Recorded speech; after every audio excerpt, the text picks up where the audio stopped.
চলছে তো না? হ্যাঁ নাও শুরু হয়েছে। এই তো।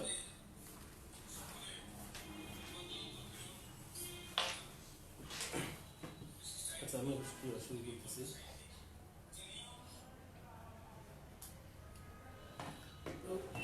দিদি যা বলছিলাম আসলে বিশ্ব মানব ধর্ম বিকাশ পরিষদের সেই অনুষ্ঠানটা সকালে শুরু হয়েছিল, দুপুর পর্যন্ত খুব সুন্দরভাবে চলেছে, বিকেল পর্যন্ত খুব সুন্দরভাবে চলেছে। কারণ ভারতের বিভিন্ন অঞ্চল থেকে, বিভিন্ন রাজ্য থেকে যেসব কবি সাহিত্যিকরা এসেছিলেন, জ্ঞানী গুণী অনেক কবি সাহিত্যিকরা এসেছিলেন। অনেক মানুষ এসেছিল। আসলে ফার্স্ট একটা মানে ট্র্যাপে পড়ে তারা এসেছিল, তারা বুঝতে পারেনি এটার পিছনে কি চলছে। তো এটা আসলে আমরা যারা কবি সাহিত্যিক, আমরা সবাই সাধারণত উদার মনের মানুষ, হ্যাঁ, সহজ সরল, এবং আমরা সাহিত্যকে ছড়িয়ে দেওয়ার জন্য গ্রাম গ্রামান্তরে প্রত্যেকটা অঞ্চলে, প্রত্যন্ত অঞ্চলে ছড়িয়ে দেওয়ার জন্য আসলে আমরা সবারটাকে সারা দিই। যেতে হবে। কিন্তু ওই দিন যারা অনুষ্ঠানে ছিল বিশেষ অতিথি হিসেবে, এছাড়াও আমন্ত্রিত অতিথি হিসেবে, আসলে তাদের কারোরই এই বিষয়ে জ্ঞান ছিল না যে রাত 8টার পরে তারা সাংস্কৃতিক অনুষ্ঠানের নামে যে মানে কাজগুলো চলবে, সেখানে শিল্পী নামে যাদেরকে পরিচিত করানো হয়েছে বা আগে থেকে যাদের নামে পোস্ট দেওয়া হয়েছিল যে শিল্পী অমুক, শিল্পী তমুক, কিন্তু দেখা গেল যে এরা আসলে শিল্পীর কিছুই না, তারা জীবনে সারেগামা পাওয়ার শিখে নাই, তারা কিছু জানেই না গানের, অথচ মানুষকে আরো বিব্রতকর অবস্থায় ফেলেছে। এবং দেখা যাচ্ছে অনেক দর্শক গান শুরু করার পরে একটা গান শুনেই চলে গিয়েছিল। মানে এরকম বিভৎস কিছু সঙ্গীত সেম বলছিল, তারপরে বলছিল এই চি চি চি চি ইন্ডিয়ান মানুষ বলছিল এসব কি গান করছে বাংলাদেশ থেকে এসে। বাংলাদেশের তথাকথিত সব জায়গায় যাওয়া একজন কবি নামের এক মহিলা আর কি, যাই হোক আমি নামটা এখানে বলছি না, সবাই তাকে চিনেন। এবং সবচেয়ে বড় কথা দেখো, উনি শ্রীমঙ্গল ডিসেম্বরে নিহার যখন আসলো তখন কিন্তু তাদের ওখানে পরিচয়। অথচ আমি তখন 18 সালের 26 নভেম্বর আমি গিয়েছি। আমার নক্ষত্র হোটেলে আমি 6, 7, 8 হাজার টাকা আমি বিল দিয়েছি। শিলচরের কোনো কবি সাহিত্যিক তার অনুষ্ঠানে পার্টিসিপেট করেন নাই। আমি বলছি নিহার আমি আসছি, আমি তোমার পাশে আছি। বারবার শিলচরের কবি সাহিত্যিকদেরকে আমি আনার চেষ্টা করেছি। সে তার ওই দিন সকাল থেকে রাত পর্যন্ত থেকে সবাই এমনও কমেন্ট করেছেন যে গণগ্রন্থাগারের পাবলিক লাইব্রেরিতে হয়েছিল করিমগঞ্জ, যে অনুষ্ঠানে অনেক কবি সাহিত্যিক আসছিলেন একদম ত্রিপুরা আগরতলা থেকে। সবাই বলছিলেন যে অনুষ্ঠানের চেয়ে অনেক যোগ্য মানুষ বাংলাদেশ থেকে এসে বসে আছেন। যাই হোক, ওই অনুষ্ঠানটা আমি সাকসেসফুল করে দিয়ে আসছিলাম 18তে। তার পাশে থেকে তার কৃতজ্ঞতার কোনো লেশ মাত্র নাই।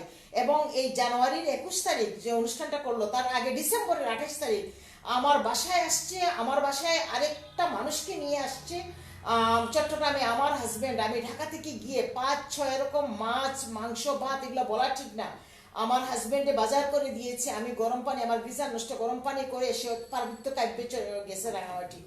এত সুন্দর আমার হাজবেন্ডের সাথে একটা সম্পর্ক করে ওখানে। তারপর আমি জানুয়ারিতে যখন গেলাম তখন এসে আমার কাছে টাকা চেয়ে বসলো 5,000। আমি বললাম যে তুমি তো দেখে গিয়েছো আমাদের অবস্থা, আমি এখন 5,000 টাকা দিতে পারবো না। তারপর তো আমি আমাকে না জানাই 1 বছর আগ থেকে পোস্ট দিচ্ছে, আমাকে প্রধান অতিথি করেছে, হ্যান করেছে, ত্যান করেছে। আমি বললাম তুমি এসব বন্ধ করো। যাই হোক, প্রধান অতিথি হয়ে গেলাম। আমি যাওয়ার পরে তো যে বিপদসতার মধ্যে দিয়ে পড়লাম, এবং তুমি তো জানো সেই জানুয়ারি একটা সম্মাননা তোমাকে তুলে দেয় নাই, আমাকে একটা সম্মাননা তুলে দেয় নাই। রাত 12টা পর্যন্ত প্রধান অতিথির বক্তব্য, আমার তখন মাথা ঘুরাচ্ছিল। আমাকে আইলাখান্দি সবাই ধরে রাখছিল, পাশে আমার রফিক উদ্দিন লস্কর, তারপরে পেটেল, তারা সবাই আমাকে দেখা, বলি কি আপনাকে দেখার জন্য আসছি। আর জয়নালের বোন ছিল তখন হসপিটালে, জয়নালের মাথা ঘুরছে। আমরা অসহায়, আমরা কিভাবে মান সম্মান নিয়ে চলে আসবো, আমরা মান সম্মান নিয়ে আসছিলাম। শেষে একটা গাড়ি, আমরা কোনো গাড়ি আসছে না আমাদেরকে 30 কিলোমিটার এই ঠান্ডার মধ্যে নিয়ে আসতে। রাত 1:30 বাজে আমরা এসে নক্ষত্র হোটেলে পৌঁছিয়েছিলাম। হোটেলও কিন্তু বন্ধ ছিল, চিৎকার করে ডাকাডাকি করে হোটেলে ঢুকলাম। এবং সবচেয়ে বড় কথা, মিতা বন্দ্যোপাধ্যায়কে আনানো হয়েছে। সেই এজমার রোগী, উনি বয়স 70-এর কাছাকাছি, 62-63। উনি উনার মেয়েদেরকে বলে আসছে উনাকে গোল্ড মেডেল দেবে, উনি বড় মুখ করে আসছে। উনাকে মানে দূর দূর করে তাড়িয়ে দিয়েছে, কবি সাহিত্যিককে দূর দূর করে তাড়িয়ে দিয়েছে, একটা সম্মাননা, একটা কাগজের সম্মাননা হাতে তুলে দেয় নাই মানব ধর্ম। অথচ দেখো সে 15 দিন আগে আমি শ্রীমঙ্গল, আমি চট্টগ্রাম থেকে ট্রেনে করে তাকে আর একটা মানুষ তার সাথে দুইজনকে নিয়ে আমার বাসায় রাতে ছিল, আমি শ্রীমঙ্গল নিয়ে গেছি। শ্রীমঙ্গল হোটেলে তার থাকা খাওয়া সমস্ত আমরা বাংলাদেশিরা আমি বিয়ার করেছি। ওটা কবি মহলের জামালের প্রোগ্রাম ছিল। সে ওখানে যাওয়ার পর আমাদেরকে একটা গাড়িতে তুলে দেওয়ার মানুষ নাই, আমরা দাঁড়ায় আছি, থরথর করে কাঁপছি রাত 1টা 2টার সময়। তো আমি বলবো যে এই মানব ধর্ম বিকাশের নামে সে যা নোংরামি শুরু করেছে, 2টা অনুষ্ঠানে তার গেলাম, আমি বলবো যে আমি যা করেছি তার জন্য, সে তো তার চামড়া দিয়ে জুতা জুতা বানায়, তো কারো এরকম ঋণ শোধ করা যায় না। কত বড় অকৃতজ্ঞ, কত বড় নোংরা মননের, কতটুকু খারাপ। তুমি তো জলজ্জন্ত মানুষ, তোমার অভিজ্ঞতা তুমি আমাকে বলবে, আমি শুনবো। এবং তুমি তো জানো রাত 1টার সময় আমরা আসছিলাম এবং আমি বলছিলাম তোমাকে যে একটা মাইক্রোবাস যা চায় তাই, আমার 2টা সন্তান জাহিদুল আর তানজিম আর আমার মায়ের মতো আমার দিদিভাই মিতা বন্দ্যোপাধ্যায়, আমি কিভাবে, আমি প্রধান অতিথি, রাত 12টার সময় প্রধান অতিথির বক্তব্য হয়, সে ছাড়বে না, সে টর্চার করছে, বসায় রাখছে আমাকে, আমি কাঁদতেছি, আমার মাথা ঘুরাচ্ছে। সেদিন আসলে কি জানো, ওই যে মেয়েদের জীবনে এত নোংরা দিন, অনেক সময় মেয়েরা, আমরা যেখানে যাই সেখানে আমরা নির্যাতিত, যেখানে এই এই পেশি শক্তির দানবরা বাংলাদেশ ভারতে মেয়েদের উপর টর্চার করছে, এদের সংখ্যা অনেক বেশি। তো এই ওর মতো লুকি লাইমলাইটে চলে আসে, তার মুখোশটা উন্মোচিত হয়েছিল। তো আমি বলবো এটা সাহিত্য জগতের একটা কালো দিন। 12টার সময় আমরা একটা মাইক্রোবাসে এই কুয়াশার মধ্যে রাত 1টার সময় নক্ষত্র হোটেলে এসে পৌঁছিয়েছিলাম। তো যাই হোক, আমি আজকে বিধাতার কাছে অনেক বেশি আমি শুকরিয়া আদায় করছি আল্লাহ তাআলার কাছে যে আমার 2টা সন্তানকে নিয়ে বাংলাদেশ থেকে গিয়েছিলাম, জাহিদ আর তানজিম। যদিও তোমরা আমাকে দিদি ডাকো, তোমরা তো আমার সন্তানের বয়সী। আর মিতাদি বন্দ্যোপাধ্যায়কে নিয়ে আমি নক্ষত্র হোটেলে রাত 1টার সময় হইলেও আমি ফিরতে পেরেছিলাম। তো এই যে এখন তো আমি সাহিত্য সম্মেলনে যাই না, হ্যাঁ আমি জানি আমার সন্তানরা বঞ্চিত হয়, আমি খুব একটা যে কিছু জানি তা কিন্তু না, কিন্তু আমার জীবনের একটা এক্সপিরিয়েন্সও আমি যদি বলি, আমার কবিতা পড়ে অনেকে বলে যে 2টা কবিতা লেখা পড়লে আপনার আমাদের জীবনটা অনেকটা আমরা পরিবর্তন হয়ে যায়, সেইখানে আমার সন্তানরা বঞ্চিত হয়। কিন্তু আমি নিজকে এখন গুছাইয়ে নিয়েছি, 2টা অনুষ্ঠান তার আমি সাকসেসফুল করে দিয়ে আসছি, কিন্তু সে বিনিময়ে সে আমাকে অসম্মান, টর্চার, এবং তুমি তো জানো আমাকে বিএসএফ বর্ডার ক্রস করার পরে 1.5 ঘন্টা আটকায় রাখছিল। তোমাদেরকে নিয়ে আমি বই পেয়েছিলাম, তোমরা চলে গেছো কিন্তু আমাকে ছাড়ে না। তখন ওই যে সর্বধর্ম বিকাশ পরিষদে সে আমাকে সম্বর্ধনা দিয়েছিল 2018-তে। আমির আসছিল, আমির আসছিল, আমিরকে বলছি, আমি ফোন দিছি, আমাকে আটকায় রাখছে, তুই আয়, আমার একটা ঠিকানা ছাড়া ছাড়ছে না। তখন আমির এসে আমাকে নিয়ে গেছে। তো আমি তখন দেখি তোমাদের ফোন পেয়ে নিহারও চলে আসছে।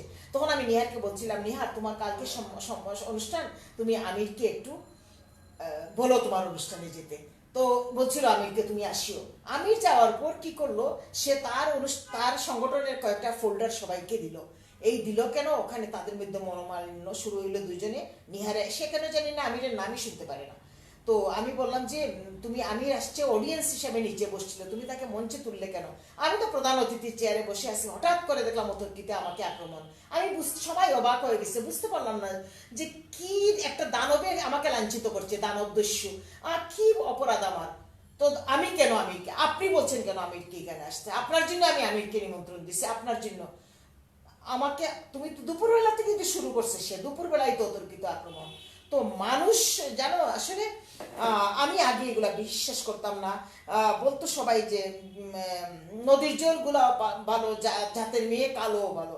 তো আমরা তো আমি তো শিক্ষাবিদের সন্তান, আমাদের তো এগুলো জাত পাত কোনো কিছু আমরা শিখে উঠিনি, আমাদের ধর্ম কি আমরা জানি যে মানব জাতির সন্তান, আমার বাবার তো কথাই মানব জাতির সন্তান আমি।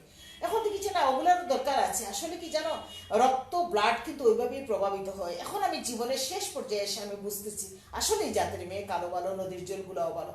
আমার বাসায় যখন আসছে একটা ইংলিশ লাইন, এম ইজ আর, এই শব্দগুলো সে পড়তে পারে না। দিদি বলে কি, দিদি দেখো তো এখানে আমাকে কি বলছে, ইংলিশ লাইনটা আমি পড়তে পারছি না। আসলে তখন আমি বুঝতে পারছি যে সে 2 কি 3 কি 1 পাশেরটা লোক। তো আমরা যারা ওখানে গিয়েছিলাম, তুমি ইংরেজি সাহিত্যের মাস্টার ডিগ্রি, আমি ইংরেজি সাহিত্যের মাস্টার ডিগ্রি, আমি একজন আইনবিদ, আমি শিক্ষায় গ্রাজুয়েশন, আমরা উচ্চশিক্ষিত, তুমি একজন শিক্ষক, আমি একজন শিক্ষাবিদের সন্তান, আমি একজন সাবেক শিক্ষক। তো ওখানে তো একটা টুপাস ত্রিপাস একটা লোকের কাছে, একটা দানবের কাছে, যার সে হলো যে পয়সার বিনিময়ে যে অনুষ্ঠান করে, যে পয়সা দিয়ে সারা ভারতবর্ষের মানুষকে লুবাইয়ে নিয়ে আসে, তার কাছে তো এমনটাই আমি আশা করি তার কাছে। তবে সশিক্ষিত তো অনেক, অশিক্ষিত তো সশিক্ষিত, তাদের কাছে তো আমরা এটা আশা করি না। এইটা হইলো সাহিত্য জগতের 21শে জানুয়ারি। আমি যদি বলি অনলাইন সাহিত্য জগতে, আমি বলবো 21শে জানুয়ারি অনলাইন সাহিত্য জগতে এটা একটা কালো দিন, এবং এই দিনটা একটা দানবের কবলে আমরা পড়েছিলাম। তুমি কি পড়েছিলে? তোমার অভিজ্ঞতা বলো। এবং আমাকে যখন বক্তব্য দিতে বললো, আমি বললাম যে আমার সাথে আস, আমি তোমাকে ধরে এইভাবে দাঁড়ায় বক্তব্য দিয়েছিলাম। সেই রাত 11টা সাড়ে 11টার সময় আমার বক্তব্য, আমি তার এগেনস্টে কথা বলি নাই। সারাটা দিন সে আমাকে মেন্টালি টর্চার করেছে। তো কি হলো? এই যে 2.5 বছর যাবৎ তোমাকে আমি তোমার সাথে আমি ছিলাম, তুমি যে উল্টা ফুলটা পোস্ট দিতে, তোমাকে সবাই গালিগালাজ করতো, আমি সুন্দর করে তোমাকে আমি মানুষ বানানো, অমানুষকে মানুষ বানানোর চেষ্টা করেছিলাম। অমানুষ তো মানুষ হলোই না। এখন কি হলো? সাথে সাথে সে আমাকে আবার 2টা আইডি থেকে তার ব্লক করে দিল। তো ব্লক করার পরে কি হলো? অনলাইনে আমার ভয়াবহ অভিজ্ঞতা। ব্লক করার পরে দেখলাম যে 6 মাস পরে আবার ব্লক খুলে দিচ্ছে। আমি যখন দেখলাম ব্লক খুলে দিচ্ছে, আমি 2টা আইডি থেকে ব্লক করে দিচ্ছি তাকে, আমি করে দিছি ব্লক। এখন সে কি করে জানো? যে আমার কল্যাণী স্ট্রিম নিয়ে উল্টা ফুলটা কমেন্ট দেয়, আমার কল্যাণী ক্যানভাসে উল্টা ফুলটা কমেন্ট দেয়, দিদি আমি আপনার ছোট ভাই, এই সেই। তো তোমাকে 3 বছর আমি মানুষ বানানোর চেষ্টা করছি, তোমাকে আমার বাসায় আসছো, রাখা খাওয়া সমস্ত আদর অভ্যর্থনা শ্রীমঙ্গল নিয়ে যাওয়া সসম্মানে, আমরা বাংলাদেশের মানুষ, ওরা আসলে আমরা কি করি ওদের জন্য, আমি করেছি। তো এখন কি হয়েছে? এখন তো দিদি দিদি করে 1000বার দিদি ডাকলেও দিদির কাছে আর আসতে পারছো না। পারছো না। এবার আমি শুনি তোমার মুখের অভিজ্ঞতাটা বলো। 21শে জানুয়ারি সাহিত্য জগতের এই কালো দিন, মানব ধর্ম বিকাশ পরিষদের অনলাইন সাহিত্য জগতের এই দিনটা সম্পর্কে তুমি তোমার অভিজ্ঞতাটা বলো তো, তোমার কেমন লেগেছিল? আমার সবচেয়ে কষ্ট লাগছে, আমার 2টা সন্তানকে নিয়ে গিয়েছে, একটা কাগজের একটা সম্মাননা দেয় নাই। যারা পয়সা দিচ্ছে তাদেরকে সে সোনার মেডেল দিচ্ছে, বান্দরের গলায়, গরু ছাগলের গলায় সোনার মেডেল তুলে দিচ্ছে সে। আসলে দিদি যদি বলি যে এটা ছিল আমার প্রথম ভারত সফর, একজন সাহিত্যিক হিসেবে, কবি হিসেবে, এটা ভাবলেই আমি লজ্জা পাই। এমনিতেও আমার জীবনের প্রথম ভারত সফর। তো আমি মূলত নিহার রঞ্জন দেবনাথ কে চিনতাম না। আমার যাওয়ার পিছনে জয়নুল ইসলাম বড় ভূঁইয়া, তো ওনার সাথে আমার একটা ভালো সম্পর্ক ছিল। উনি বিশ্ব মানব ধর্ম বিকাশ পরিষদের সাধারণ সম্পাদক, এবং ওনার আমন্ত্রণেই মূলত যাওয়া, যে উনি একজন ভালো লেখক। তারপর আমি যখন জানলাম যে সেখানে আপনি যাচ্ছেন, হ্যাঁ, প্রধান অতিথি। না, প্রধান অতিথি আমি তো তাকে মধ্যেই নেই, সে আমার না। আমি 18তে গেছি, যে এরপরে সে দেখি যে শুধু পোস্ট দিতে আছে, এমন পোস্ট দিয়েছে সে একটা জায়গায় বাংলার বাগিনী প্রধান অতিথি হয়ে আসছে। কি নির্লজ্জ, তুমি চিন্তা করো। আমি বলি তুমি কি ভাষা ইউজ করছো? সে নিজে নিজে আমাকে প্রধান অতিথি বানাইছে, নিজে নিজে সব পুরো ভারতবর্ষের শিল্পীদেরকে সে অসম্মান করেছে। তো ওখানে আমি যখন জানলাম যে আপনি যাবেন, তারপরে আলিম ভাই যাওয়ার কথা শুনলাম, তো তখন আমি চিন্তা করলাম যে যেহেতু আলিম ভাই আছে, আর আপনাকে তো তখন থেকেই আমি মায়ের মতো দেখি, সে প্রথম থেকে পরিচয় হওয়ার পর থেকে। তো আমি চিন্তা করলাম যে তাহলে তো যাওয়া যায়। হ্যাঁ, তো এই কারণে কিন্তু আমি আসলে তাড়াহুড়া করে পাসপোর্ট করলাম, ভিসা করলাম ওখানে যাওয়ার জন্য।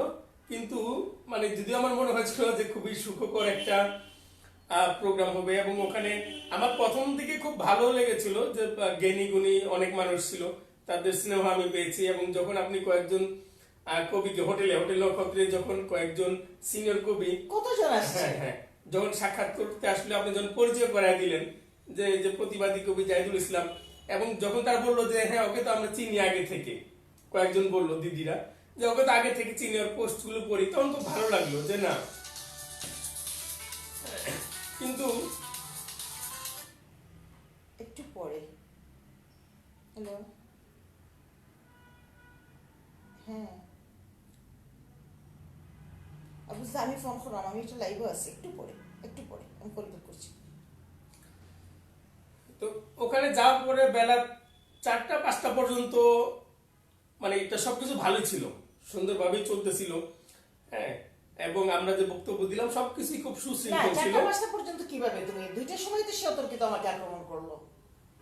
না, সেটা তো আপনাকে করছে, কিন্তু অনুষ্ঠানটা চলতেছিল। এরপরেও দেখো আমি তাদেরকে মিষ্টিমুখ করিয়েছি, মিষ্টিমুখ করিয়ে আমিও আমার বাবার সম্মাননা ললিত মোহন দে সম্মাননা তুলে দিলেন জয়নুল ইসলাম বড় এখন দুঃখ হয়ে দানবকে দিয়েছিলাম। তো কিন্তু এরপর প্রবলেমটা কোন জায়গা থেকে শুরু হলো, মানে একেবারে অনুষ্ঠানের যে মান চলে যাওয়া সেটা শুরু হলো যে সে গান গাইলো 3-4টা একসমানে, তার এক এক মেয়েকে দিয়ে গান গাওয়ানো শুরু করলো, তার মানে বাইককে দিয়ে 8টা-9টা গান। মানে অনুষ্ঠানটা তখন সাহিত্য সম্মেলন থেকে একটা সাংস্কৃতিক অনুষ্ঠান হয়ে গেল, এটা সাংস্কৃতিক অনুষ্ঠান না, একটা পারিবারিক একটা না এটা অনুষ্ঠান হলো। পারিবারিক না, এটা পারিবারিকও। এবং বাংলাদেশ থেকে যে একটা ভদ্রমহিলা গেল, তার গান একটা গাবে 2টা গাবে, কণ্ঠশিল্পীও না, সে 8টা-9টা গান করলো আর মানুষের সিসি দিল, আমরা শুনছি। না ওইটা নিয়ে তো অনেক মানুষ অনেক কিছু বললো, এবং পরবর্তীতে আমি জানতে পারছি দিদি যে বাংলাদেশেরও অনেকে আমাকে পরে কমেন্ট করে জানাইছে যে সে তো বাংলাদেশের মান সম্মান ডুবাই দিয়ে আসছে ওখানে, আর সে গান গাইতে পারে না, সে না গাইলেই ভালো ছিল। কিন্তু তাকে যেভাবে ফোকাস করা হইলো যে অমুক জায়গায়, আমি জেলার নামও বলতেছি না, তার কারণে একটা জেলার বদনাম হোক সেটা আমি চাই না, যে অমুক জেলার অমুক শিল্পী, বাংলাদেশের প্রখ্যাত অমুক শিল্পী, এই যে এইভাবে ফোকাস করলো, একের পর এক পোস্ট দিল, কিন্তু সে গান গাওয়ার পরে দেখা গেল যে দলে দলে মানুষ চলে গেল। হ্যাঁ, এবং যেটা আশ্চর্যজনক ব্যাপার, মানে মানুষকে জোর করে হজম করানোর মতো না একটা না, অবস্থা। আর সে যাওয়ার পরে এমন একটা সিচুয়েশন তৈরি করলো নিহার, যেমন কল্যাণী দেব চৌধুরী হইলো যে একদম জুতার নিচের, মাটির নিচের একটা মানুষ, প্রধান অতিথি সৌহাট, সে কিছুই না। আর ওই ভদ্র মহিলাই, মানে কি বলবো, তুমি তো নিজেই তোমার হ্যাঁ, তো তো যাই হোক, আসলে ওখানে তো কোনো শৃঙ্খলা ছিল না। তো যাই হোক দিদি, আমরা ওই প্রসঙ্গ বাদ দিই। আর ওই মঞ্চটা তো আসলে কোনো পারিবারিক জলসা ছিল না, এটা আমার মনে হয়েছিল যে এটা ওই যে অনেক সময় যে যাত্রাপালা, যাত্রা তো অনেক উন্নত একটা শিল্প, বাট যাত্রার যে অশ্লীল যে একটা মঞ্চ থাকে, সেই মঞ্চটাই ওই দিন না, ছিল। এটা বিষয়টা হচ্ছে দিদি ভাই, যে আসলে কিছু মানুষ আছে যে অন্যকে ব্যবহার করে নিজেকে বড় হিসেবে উপস্থাপন করতে চায়। তো ওনার ব্যাপারটা আসলে এরকম ছিল যে ভারতের বিভিন্ন অঞ্চল থেকে, বিভিন্ন রাজ্য থেকে, বাংলাদেশ থেকে কবি সাহিত্যিকরা আসছে, তো তার কত বিশাল বড় একটা ক্রেডিট, এবং এটাকে পুঁজি করে সে অনেক কিছু করার চেষ্টা করছে। সে নিজেকে হাইলাইট করা, নিজের পরিবারকে, নিজের বউ মেয়েদেরকে হাইলাইট করা, এই সব কিছুই সে করেছে। কিন্তু আসলে বিনিময় কি হয়েছে, যে আসলে আমরা যারা কবি সাহিত্যিক, আমরা হয়তো বা সম্মানের দিকে তাকিয়ে তৎক্ষণাৎ কাউকে অপমান বা অপদস্থ করি না, যে আমরা চিন্তা করেছি যে যেহেতু এখানে শত শত মানুষ আছে, অনুষ্ঠানটা সুন্দরভাবে শেষ হোক।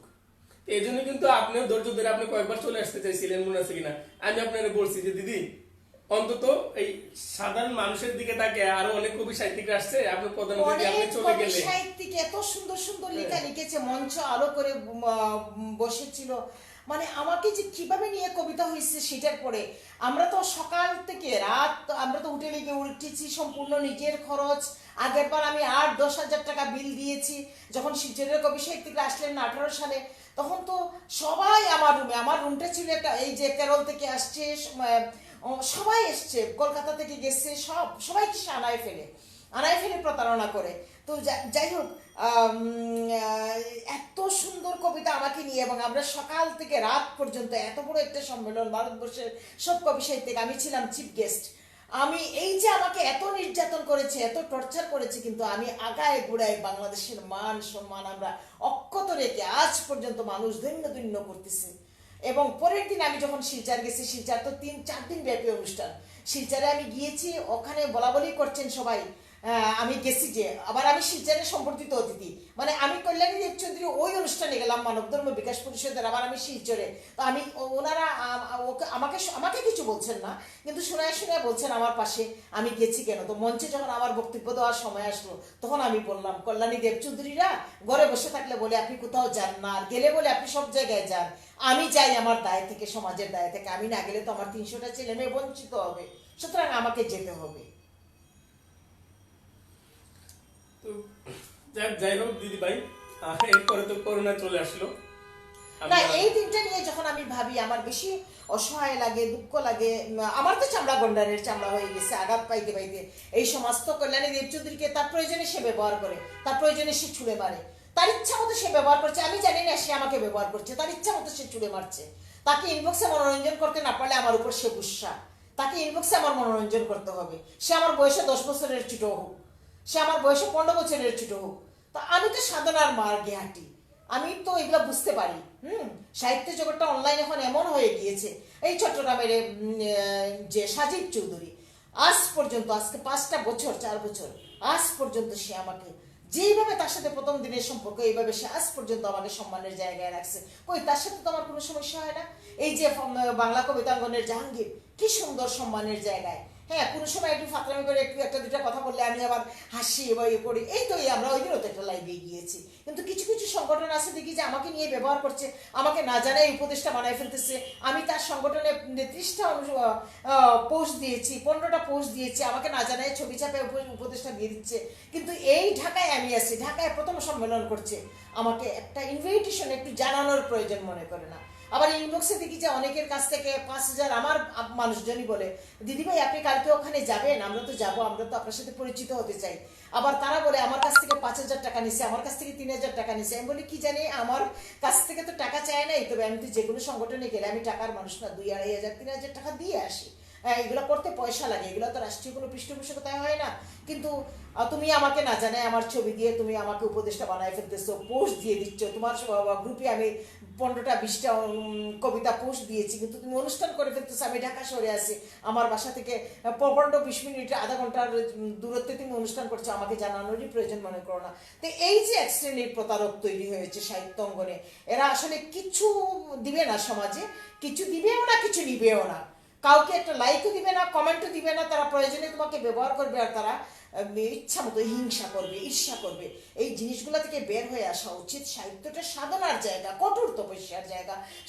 সাহিত্যটা তপস্যা করতে হবে। কেউ কোনো লাইনে, কেউ তার ছন্দের লাইনে, ওই যে কমল দাস, সে তার ছন্দের লাইনে তপস্যা করছে। আমি কল্যাণী দেবচৌধুরী, আমার ফ্রি রাইটিংয়ে আমি তপস্যা করছি, সাহিত্যের মার্গে তপস্যা করছি। তুমি যেটা করছো, তোমার বলিষ্ঠ শব্দ চয়নে তুমি তোমার সৃষ্টিশীলতা এগিয়ে নিয়ে যাচ্ছ। তুমি যে মানুষের এতগুলো বই প্রকাশ করছো, দায়বদ্ধতা থেকে কাজ করছো, এই দায়বদ্ধতার জায়গা নাই।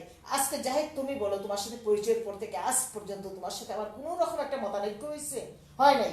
আমি যখনই বলছি জাহিদ তুমি এভাবে চলবে না, তুমি ওই জিনিসটা করবে না, তুমি ওইদিকে ওই কথাটা বলবে না, তুমি সবসময় বলছো হ্যাঁ দিদি আমার গুরুজন, দিদি আমার বড়জন, দিদি হ্যাঁ দিদি আমি দেখছি। এই যে আমাকে একটা সাপোর্ট দেওয়া, আমাকে যে তুমি মানছো, তুমি তো আমার শ্রদ্ধাটা এমনি পেয়ে যাচ্ছ, আমার ভালোবাসাটা তো তুমি এমনি পেয়ে যাচ্ছ। তুমি আমাকে কিছুদিন ব্যবহার করলে, কিছুদিন অফ থাকলে, কিছুদিন আমাকে ছুঁড়ে মারলে, তুমি অনুষ্ঠান করে ফেললে, আমাকে জানানোরই প্রয়োজন মনে করো না। তো এইভাবে তো আমাকে ব্যবহারের দরকার নাই। আমি কল্যাণী দেবচৌধুরী, আমার নিজের জায়গা আমি নিজে তৈরি করে, আমি নিজেই এলাম। এত কিছু হয়ে গেল সাহিত্যাঙ্গনে, ত্রিপুরা সাহিত্যাঙ্গনে তো তুমি ছিলে, কত কিছু হয়ে গেল। আমি কিভাবে ফাইট করেছি, আমি সব জায়গায় আমি ছেড়ে দিয়েছি, কিন্তু আমার এগেনস্টে কেউ একটা কথা বলছে, আমি আমার নীতির জায়গা থেকে আমি ফাইট করেছি। দিদি খুব ভালো কথা মনে করেছেন। ত্রিপুরা বাংলা সাহিত্য পরিষদ, তো এখন আমি যতটুকু জানি যে ত্রিপুরা বাংলা সাহিত্য পরিষদের নাম নেওয়ার মতো কেউ নাই এখন, এরকম একটা সিচুয়েশন। আমি বলি এই নিহার রঞ্জন দেবনাথের অনুষ্ঠান 2018 26 নভেম্বর মনে হয়, ওখানে গৌতম আসছে। সারাদিন আমি ওখানে ছিলাম, সম্পর্কিত অতিথি হয়ে গিয়েছিলাম এবং উদ্বোধক হয়ে গিয়েছিলাম। গৌতমে আমার সাথে কথা বলে নাই। আমি ওখান থেকে আসার পরে গৌতম দেব আমাকে ইনবক্সে লিখলো যে দিদি ভাই আমি গিয়েছিলাম। আমি বললাম তুমি আমার সাথে পরিচিত হও নাই কেন? আমি তো বাংলাদেশ থেকে গিয়েছি, তো সবাইকে চিনি না। দিদি ভাই আমি সাহিত্যাঙ্গনে একদম শিশু, আপনি আমার হাতটা ধরেন। কেউ ছিল না তার পাশে, সে একদম নতুন, তাকে কেউ চিনে না। ত্রিপুরা থেকে যারা অফলাইনে সাহিত্যিক পরে যখন করিমগঞ্জে সেকেন্ড টাইম আসলেন, সবাই বললেন যে ও তো একটা বাচ্চা। আমি বললাম সে আমার কাছে আমার হাতটা চাইছে, হাত বাড়ায় দিয়ে। আমি ত্রিপুরা সাহিত্যাঙ্গন অনলাইনটাকে আমি কোথায় নিয়ে গিয়েছিলাম তোমরা বলো? পেজ 70 জন মানুষ পেজে, আমি বললাম যে 70 জনের পেজ তো তোমার থেমে আছে। আমি 2 মাস না 2.5 মাসে 500 জনে নিয়ে গেলাম, পেজে ভিউ বাড়ালাম, পেজের মানে ইয়ে রিচ করালাম, তা মানুষ অ্যাড করলাম। এরপরে দেখি যে একদিন 2-3 মাস আমার মা আসে, মা তো ব্রেন হ্যামারেজের পেশেন্ট। এরপরে দেখি যে আমাকে ওখানে আমাকে তারা না জানাই, তারা ওখানে অথরিটি আমাকে পাওয়ার দিয়েছিল আমি পোস্ট দিব। এরপরে দেখি আমার এগুলো সব তারা কেড়ে নিচ্ছে। তারা ইচ্ছা মতো আমাকে ব্যবহার করে, ইচ্ছা মতো কেড়ে নেয়। তো আমার তো সব আছে, আমার একটা পারিবারিক ঐতিহ্য আছে, আমি একজন শিক্ষাবিদের সন্তান, আমার এডুকেশন আছে, আমার বিবেক আছে, আমার জ্ঞান আছে, আমি সাধনার জায়গায় হাঁটি। তুমি আমাকে ইচ্ছা মতো ব্যবহার করবে, তোমাদের ইচ্ছার তাস, তরুপের তাস আমি হব। দরকার নেই বাবা, আস্তে আস্তে তোমরাই কেটে পড়ো। আমি তো যাইনি তোমাদের কাছে, সবাই তো আমার কাছে আসো, তো কেটে পড়ো। দুষ্ট গরুর চেয়ে শূন্য গোয়াল অনেক ভালো। রবীন্দ্রনাথ তো, আমি তো রবীন্দ্রনাথের ভক্ত, রবীন্দ্রনাথ তো বলেই গিয়েছেন, যদি তোর ডাক শুনে কেউ না আসে তবে একলা চলো রে, আমি একলাই চলতে জানি। তো যাই হোক দিদি, ত্রিপুরা বাংলা সাহিত্য পরিষদ যখন আসলে মানুষের মতামতকে মূল্যায়ন না করে, যখন নিজের মতো করে জ্ঞানীগুণীদেরকে যখন অ্যাভয়েড করে, তারা ভাবলো যে তারা বিশাল কিছু হয়ে গেছে। এরপরে কিন্তু একটা প্ল্যাটফর্ম তৈরি হয়ে গেল ত্রিপুরা বাংলা সাহিত্য পরিষদের বিপরীতে। তারা সেই তসলিমা নাসরিনকে হাইলাইট করে পোস্ট দিল, মানে না, তসলিমা নাসরিনকে হাইলাইট করে যে পোস্টটা দিয়েছে, এইটা তুমি মনে, তোমরা তো জানো না, ত্রিপুরা তো প্রথম থেকে আমি ত্রিপুরায় জড়িত। আমি ঝাড়গ্রাম থেকে আসছি, মাত্র ফ্লাইটে আমি নামছি এসে ঢাকা বিমানবন্দরে, আমাকে দেখি 10-15 জনে খুঁজতেছে যে ত্রিপুরায় এই ঘটনা ঘটে গেছে, আপনি ত্রিপুরা ছাড়েন। তো আমি, আলিম আমাকে বলছে আপনি ত্রিপুরা ছাড়েন। আমি বলছি আলিম, ত্রিপুরার সাথে তোমাদের কি হয়েছে সেটা তোমাদের ব্যাপার, আমি ত্রিপুরা কেন ছাড়বো, আমারটা আমাকে ভাবতে দাও, সময় বলবে আমি কখন ত্রিপুরাতে থাকবো, ত্রিপুরা ছেড়ে আসবো। আমার বিবেক আমি জানি, আমার বিবেক কিভাবে পরিচালিত হবে। এরপরে তো আমি 26 তারিখ আসলাম, 27 তারিখ আসলাম, এরপরে আমি 1 তারিখ ছেড়ে দিলাম। তাসলিমা নাসরিনের পোস্ট সম্ভবত তোমার না আলিমের এখানে আমি কমেন্ট করেছিলাম, তখন আমাকে ও গৌতম, যে গৌতম হাতটা আমি ধরে ত্রিপুরাকে এগিয়ে নিয়ে গিয়েছিলাম, সেই গৌতমই আমাকে, আমি তখন মাথা ঘুরাচ্ছি, আমি এই নিকেতন পার্কে গিয়ে বসছি, তখন গৌতম আমাকে বললো, এই আপনি জবাব দিতে চাইলো আমার কাছে, আপনি এখানে মুখ্য নির্দেশক হয়ে আপনি কেন আপনি ত্রিপুরার এগেনস্টে লিখেন। আমি বলছি এটা তো আলিমের পেজে আমি লিখেছি, ঠিক আছে আমি একটু পরে উত্তর দিচ্ছি, সময় দেন আমাকে, না এখন উত্তর দিতে হবে। আমি বললাম আমার মাথা ঘুরাচ্ছে, আমি বাইরে। তারপরে আমি বললাম যে ঠিক আছে আমি তোমাকে উত্তর দিচ্ছি, দিয়ে প্রথম এক লাইনেই লিখে দিলাম যে এই মুহূর্তে আমি ত্রিপুরার মুখ্য নির্দেশকের পদ আমি পরিত্যাগ করলাম, যাবতীয় সম্মাননা আমি পরিত্যাগ করলাম। তো আমার সময়টা যখন আসছে আমি তো সেই কাজ করেছি। কিন্তু আমাকে সবাই বলছিল যে আপনি বাংলাদেশের মানুষ, আপনি বাংলাদেশের তো কবি সাহিত্যিক হার্ট করছে এখানে। হযরত মুহাম্মদ সাল্লাল্লাহু আলাইহি সাল্লামকে আমি দেখেছি, স্ক্রিনশটগুলো পরে তো সবই আসছে, কটাক্ষ করা হয়েছে, তারপরে ধর্ম নিয়ে কথাবার্তা চলছিল ওখানে। তো ওখানে ত্রিপুরা জামিয়ার গৌতম যখন ছিলাম তখন ত্রিপুরা তো দাউ দাউ করে চলে উঠলো, এবং আমি বলেছি অফলাইনে সবাইকে তুমি অ্যাড করো, আমরা একটা সুন্দর সম্মেলন করব। দেখি যে এটা ব্যবসায়িক টেন্ডেন্সির দিকে চলে গেল, এবং ওখানে যারা চিনতো না, সাম ভদ্রমহিলা একজন আছে ওখানে, উনি আমার আর গৌতমের কনভারসেশন দেখে উনি অ্যাড হলো, অ্যাড হয়ে উনিও কিন্তু নিয়ারের সম্মেলনে গিয়েছিল, আমার সাথে কথা না বলে চলে গিয়েছে। খুব বেশি নিষ্কে ওনারা বড় মনে করেছিল, আমি তো খুব ছোট একজন মানুষ। তো তারপরে দেখি যে ওই দুদিকে অ্যাড হয়ে গৌতমের সাথে একটু বন্ধুত্ব করে ওখানে গিয়ে জেকে বসলো, জেকে বসে সে তারপরে ওই যে আরেকটা আমি দেখো গৌতমকে আমি অত্যন্ত আদরের আমার ছোট ভাই, আমি এখনো তার জন্য চোখের পানি ফেলি, আমি মিঠুনকে এখনো বলতে পারি না। কিন্তু সৌমিত্র ছেলেটা খুব একটু উল্টাপাল্টা ছিল, সৌমিত্র সে ত্রিপুরার ওই যে তাসলিমা নাসরিনকে নিয়ে পোস্টটা, সে এটা প্রথম না, এর আগেও সে তাসলিমা নাসরিনকে নিয়ে পোস্ট দিয়েছে, আমি কোনো কমেন্ট করি নাই, আমি এটা মেনে নিতে পারি নাই। তখন কিন্তু তোমরা ত্রিপুরাতে অ্যাড হওয়া নাই। ত্রিপুরাতে অ্যাড কখন হয়েছে, যখন গৌতম তার বউ বাচ্চা নিয়ে, মিঠুন এবং সৌমিত্র তার বউ বাচ্চা নিয়ে আমার কথায়, জয়নাল, কমরউদ্দিন, এই সময়ের দিন আমি ভুলবো না, আমার কথায় তারা গিয়েছিল, কোথায় গিয়েছিল, নদিয়া, বীরপুর, বিশাল একটা সম্মেলন হয়েছিল নদিয়ায়। এই আসাম থেকে তারা কলকাতা গেছে, এবং আমরা আবার বীরপুর থেকে আসছি, এবং আমরা বেতুয়াডুরি রাতে ছিলাম হোটেলে, এক রুমে গৌতমের বউ বাচ্চা, আরেক রুমে সৌমিত্র আর মিঠুন, আরেক রুমে আমি। রাত 12টার সময় আমি গৌতমকে নিয়ে আমি বেতুয়াডুরি হাঁটতেছি, ফল ফ্রুটস কিনে আনছি, গৌতমের মেয়ে কিছু খাচ্ছে না, আমি আর সে আর আমি, আমার মানে আমার মনে হয় যেন গৌতমের মুখটা আমি এখন, আমার এখনো মনে হয় আমার কষ্টে আমার করে যেটা জ্বলে উঠে, যে ওরা তো আমার কাছে ভাই না, ছোট ভাই না, ওরা তো আমার কাছে সন্তানের মতো। রাত 12টার সময় বেতুয়াডুরির পথে বিশাল হাইওয়ে আমি আর গৌতম মারতেছি, আঙ্গুর কিনে নিয়ে আসছি রাতে এসে, তারপর আমরা বলে গেছি আলু ভাজি আর ডাল করো, আমরা বাইরে খাওয়া খেতে পারছি না, রিচ ফুড দুপুরেও খেয়েছি, রাতে হোটেলে আমরা এসে রাত 3টা পর্যন্ত আমি, মিঠুন আর গৌতম আড্ডা মারছি। সৌমিত্র, এই সৌমিত্রর জন্য, সৌমিত্র আর একটা ভদ্রমহিলা, এর জন্য এই ত্রিপুরাটা ভেঙে দিল গৌতম। আজকে আমি ঠিক আছে, আমাকে তোরা এইভাবে যে আমি চলে আসতে বাধ্য করলি তোরা, কিন্তু আজকে গৌতম এই যে আমার যে ত্যাগ, আমি যে ত্রিপুরাকে যে মাত্রায় নিয়ে গিয়েছিলাম, আজকে ত্রিপুরাটা যদি সেই মাত্রায় থাকতো, অনলাইন সাহিত্য পরিষদ দাউ দাউ করে চলে উঠতো, তাহলে তো আজকে যে হ্যাঁ কল্যাণী দেব চৌধুরী কে বিদায় করে দিলাম, এরপরে নাকি গৌতম যদুরঞ্জন কুণ্ড কলকাতা থেকে বলছিলেন আমার কথা, যে এইরকম একজন মানুষকে ধরে রাখতে পারলে না, যার হাত ধরে ত্রিপুরায় দূর উঠলো। তখন গৌতম নাকি বলছিল যে আমাকে দুষ্ট গরু বানাইছিল, দুষ্ট গরুর চেয়ে শূন্য গোয়ার ভালো, ওনাকে উত্তর দিয়েছিল। তো যাই হোক, আজ যদি ত্রিপুরা জ্বলে উঠতো আরো দাউ দাউ করে, ত্রিপুরা তো একদম আন্ডারগ্রাউন্ড। আসলে ত্রিপুরা কিন্তু ওই সময়টাতে এত খুব ভালো একটা অবস্থান তৈরি করেছিল, এবং এই যে কাব্য যুক্তি, তারপর আরো কি কি উপাধি, এবং তারা মূল্যায়ন করতেছিল লেখকদেরকে কিন্তু। তো এরপরে যখন তারা বিতর্কিত লেখিকা তসলিমা নাসরিনকে হাইলাইট করলো, এবং দেখা গেল যে তারা একটা বিশেষ ধর্মকে কটাক্ষ করা, নাস্তিকবাদকে প্রমোট করা, এই ধরনের কাজগুলো যখন তারা করতে থাকলো, তখন কিন্তু দেখা গেল যে বাংলাদেশের অনেক লেখক, যেমন না, সাহিত্যের মধ্যে ধর্ম আসবে কেন? হ্যাঁ হ্যাঁ সেটাই, যে সাহিত্যটা থাকবে সকল ধর্মের জন্য সহনশীল, আমরা সকল মতকে শ্রদ্ধা করব, আমরা সকল ধর্মের প্রতি সম্মান দেখাবো, এবং যার যার ধর্ম শেষে পালন করবো, ধর্মটা নিজেদের মধ্যে রাখবো, সবাই সবার অবস্থানকে সম্মান করব। কিন্তু যখন কোনো ধর্মকে আমরা আঘাত করব, কোনো ব্যক্তির ইচ্ছা অনিচ্ছাকে আঘাত করব, তখনই কিন্তু আসলে সমস্যাটা তৈরি হয়।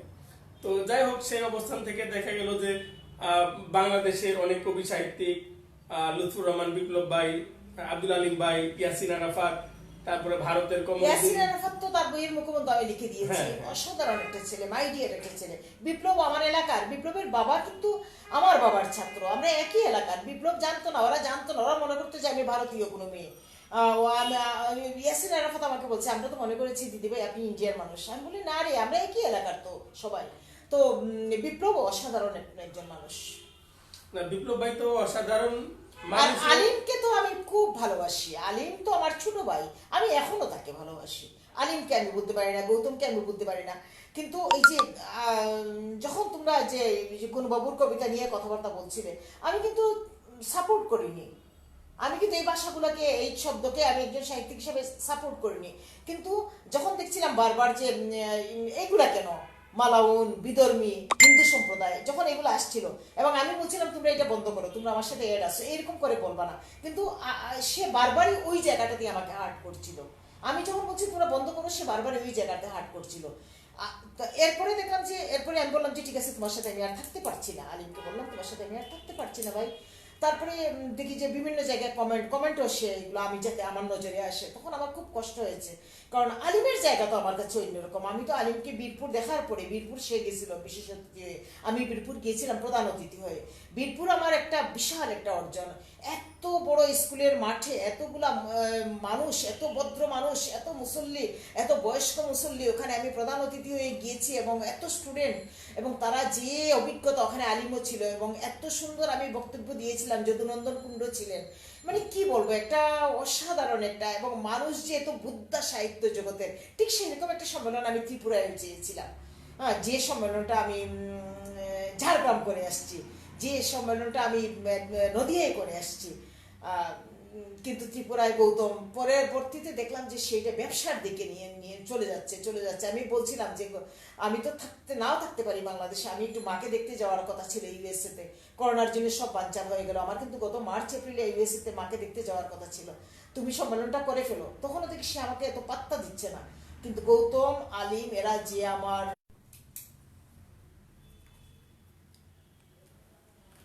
চলছে নাকি কাটা যায়? চলছে। হ্যাঁ বলো, আমরা অন্য প্রসঙ্গে যাই।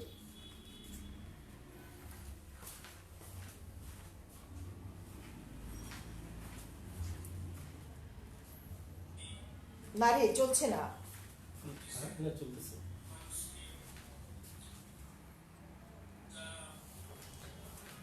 না, চলছে না। চলতেছে। এটা আগেরটা কেটে দিয়েছিলা? না, আগের তো পোস্ট দিয়েছিলাম। তো যাই হোক, আমরা একটু দেখে নিচ্ছি। এম শাহানুর হুসাইন কমেন্ট করছেন, ত্রিপুরা নিয়ে কথা হবে না, একটা সাম্প্রদায়িক সংগঠন। দিদি তোমার কথা বলো। বন্ধু, দিদির শুরুটা কিভাবে হলো সেটা নতুনরা জানতে চায়। স্তম্ভিকা জাহান রক্সি কমেন্ট করেছেন,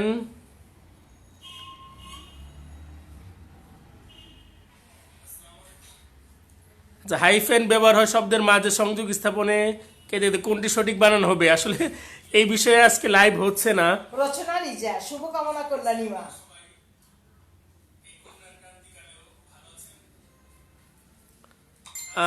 মোহাম্মদ ফজলুল কবির ভুইয়া ফুলের শুভেচ্ছা জানিয়েছেন। Apu Sultan, S M Sulaiman Hossain is watching. U Hridoy অভিনন্দন জানিয়েছেন। এম মাহবুব আহমেদ অভিনন্দন রইল প্রিয় কবি। এম এম শাহানুর হোসাইন লিখেছেন, ওয়াও, আমার খুব খুব প্রিয় দুটো মানুষ একসঙ্গে, কি বলি বলো তো তোমাদের। হারুনুর রশিদ আছেন, আব্দুল্লাহ আল নোমান আছেন, আরও অনেকেই আছেন যারা দেখছেন। তাদের সবার জন্য অনেক অনেক ভালোবাসা। এস এইচ শুভ জানতে চেয়েছেন এটা কোথায় ভাই? হ্যাঁ, এটা আমরা এখন গুলশানে বসে গুলশান নিকেতনে আর আছি একটা অনুষ্ঠানে। বই নিকেতন ইস ওয়াচিং। মোহাম্মদ শান্ত ইসলাম নয়ন, হাফিজুর রহমান রুবেল জানতে চেয়েছেন স্থান কোথায় প্রিয় কবি? গুলশান নিকেতনে। তো যাই হোক, যারা আমাদের সাথে আছেন, আমরা অনেক কঠিন কঠিন আলোচনা এতক্ষণ করেছি। আমাদের আসলে স্মৃতিচারণ করতে গিয়ে অনেক অপ্রিয় সত্য কথা হয়তো আমরা বলে ফেলেছি। এখন আমরা অন্য প্রসঙ্গে যাব। তো যাই হোক, তার আগে একটু বলি, সেটা হচ্ছে আমরা যারা কবি সাহিত্যিক, আমরা অবশ্যই সবাই যার যার মতো করে ধর্ম পালন করার চেষ্টা করি, যে যে ধর্মের, হ্যাঁ, আমরা সে ধর্ম মেনে চলার চেষ্টা করি, পালন করার চেষ্টা করি, এবং অন্য ধর্মের প্রতি আমরা শ্রদ্ধাশীল। অন্য কোনো ধর্মকে আঘাত আমরা ইচ্ছায় বা অনিচ্ছায় কখনোই আমরা করি না বা করতে চাই না, করা উচিত না। এবং আমি দিদি সম্পর্কে আরেকটু কথা বলি যে আমার সম্পাদনায় একটা কাব্যগ্রন্থ হৃদয় আঁকা প্রিয় নবী সাল্লাল্লাহু আলাইহি ওয়াসাল্লাম, এই নামে একটা কাব্যগ্রন্থ ইনশাআল্লাহ হবে, কাজ চলতেছিল। তো সেটাতে কিন্তু দিদি কল্যাণী দেব চৌধুরী একটা কবিতা দিয়েছেন জমা, আমাদের হযরত মুহাম্মদ সাল্লাল্লাহু আলাইহি সাল্লামকে নিয়ে লেখা। এবং সেই কবিতাটা আমার মনে আছে, আমি কয়েকবার পড়েছি। দিদির যিনি শ্রদ্ধেয় বাবা অধ্যক্ষ ললিত মোহন দে, সিলেটের একজন বিশিষ্ট শিক্ষাবিদ, তার মাধ্যমে অনেক শিক্ষা প্রতিষ্ঠান প্রতিষ্ঠিত হয়েছে। এবং তিনি, আমি যতদূর জেনেছি, যে মুসলমান, হিন্দু, মানে সব ধর্মের মানুষের কাছে উনি শ্রদ্ধার পাত্র ছিলেন। এবং ওনার হিন্দু ছাত্র, মুসলমান ছাত্র, উনি কখনো ভেদাভেদ করতেন না। এবং 1971 সালে সম্ভবত আমি দিদিভাইয়ের কাছ থেকে যেটা শুনেছি, যে মুসলমানরা প্রোটেকশন দিয়েছে। কারণ যখন একটাই ছিল যে মানে হিন্দু হলে টর্চারিং বেশি ছিল, বা পাকিস্তানি যারা পাক হায়না যারা ছিল এরা এটা বেশি ছিল, তো তখন মুসলমানরা কিন্তু অধ্যক্ষ ললিত মোহন দে যাতে ভারতে চলে না যেতে হয়, মানে যেতে দেয় নাই, বাংলাদেশ ছেড়ে ভারতে যেতে দেয় নাই, এবং তার সব রকমের প্রোটেকশন দিয়েছে যাতে কোনো ক্ষতি না হয় অধ্যক্ষ ললিত মোহন দে। এবং সেই কথাগুলো দিদি শ্রদ্ধার সঙ্গে স্মরণ করে যে, না, আমি বলি যে বাবার তো বুদ্ধিজীবী হত্যা লিস্টে অধ্যক্ষ ললিত মোহন 1 নম্বরে নাম ছিল। এখন বাবার ছাত্ররা বিভিন্ন গ্রাম, এই গ্রাম আজকে রাতে ভোরবেলা এক গ্রাম চেঞ্জ করছে, মধ্যরাতে আরেক গ্রামে নিয়ে যাচ্ছে, কিন্তু পাকিস্তানি হানাদাররা ললিত বাবুকে মারার জন্য গ্রামকে গ্রাম তছনছ করে ফেলতেছে, পুড়ায় ফেলতেছে। কিন্তু ছাত্ররা তো তার স্যারকে বাঁচাবে, কিন্তু তাদের মা বাবা এটা আর মেনে নিতে পারছে না, কারণ গ্রামকে গ্রাম নিশ্চিহ্ন টর্চার করছে পাকিস্তান, ললিত বাবুকে বাইর করে দাও। এখন ছাত্রদের তো কমলমতি ছাত্র, এই ছাত্ররাই বাবাকে বাঁচিয়ে রেখেছিল, শেষে কোনোভাবে ললিত বাবুকে বাঁচানো যাবে না। তাকে অনিল বাবুর বাড়িতে উনি এক রাতে গেলেন, ওখানে সেনগ্রাম ধরে সবাইকে লাইনে দাঁড় করালো ওই পরিবারের, যে ললিত বাবুকে বাইর করে দিতে।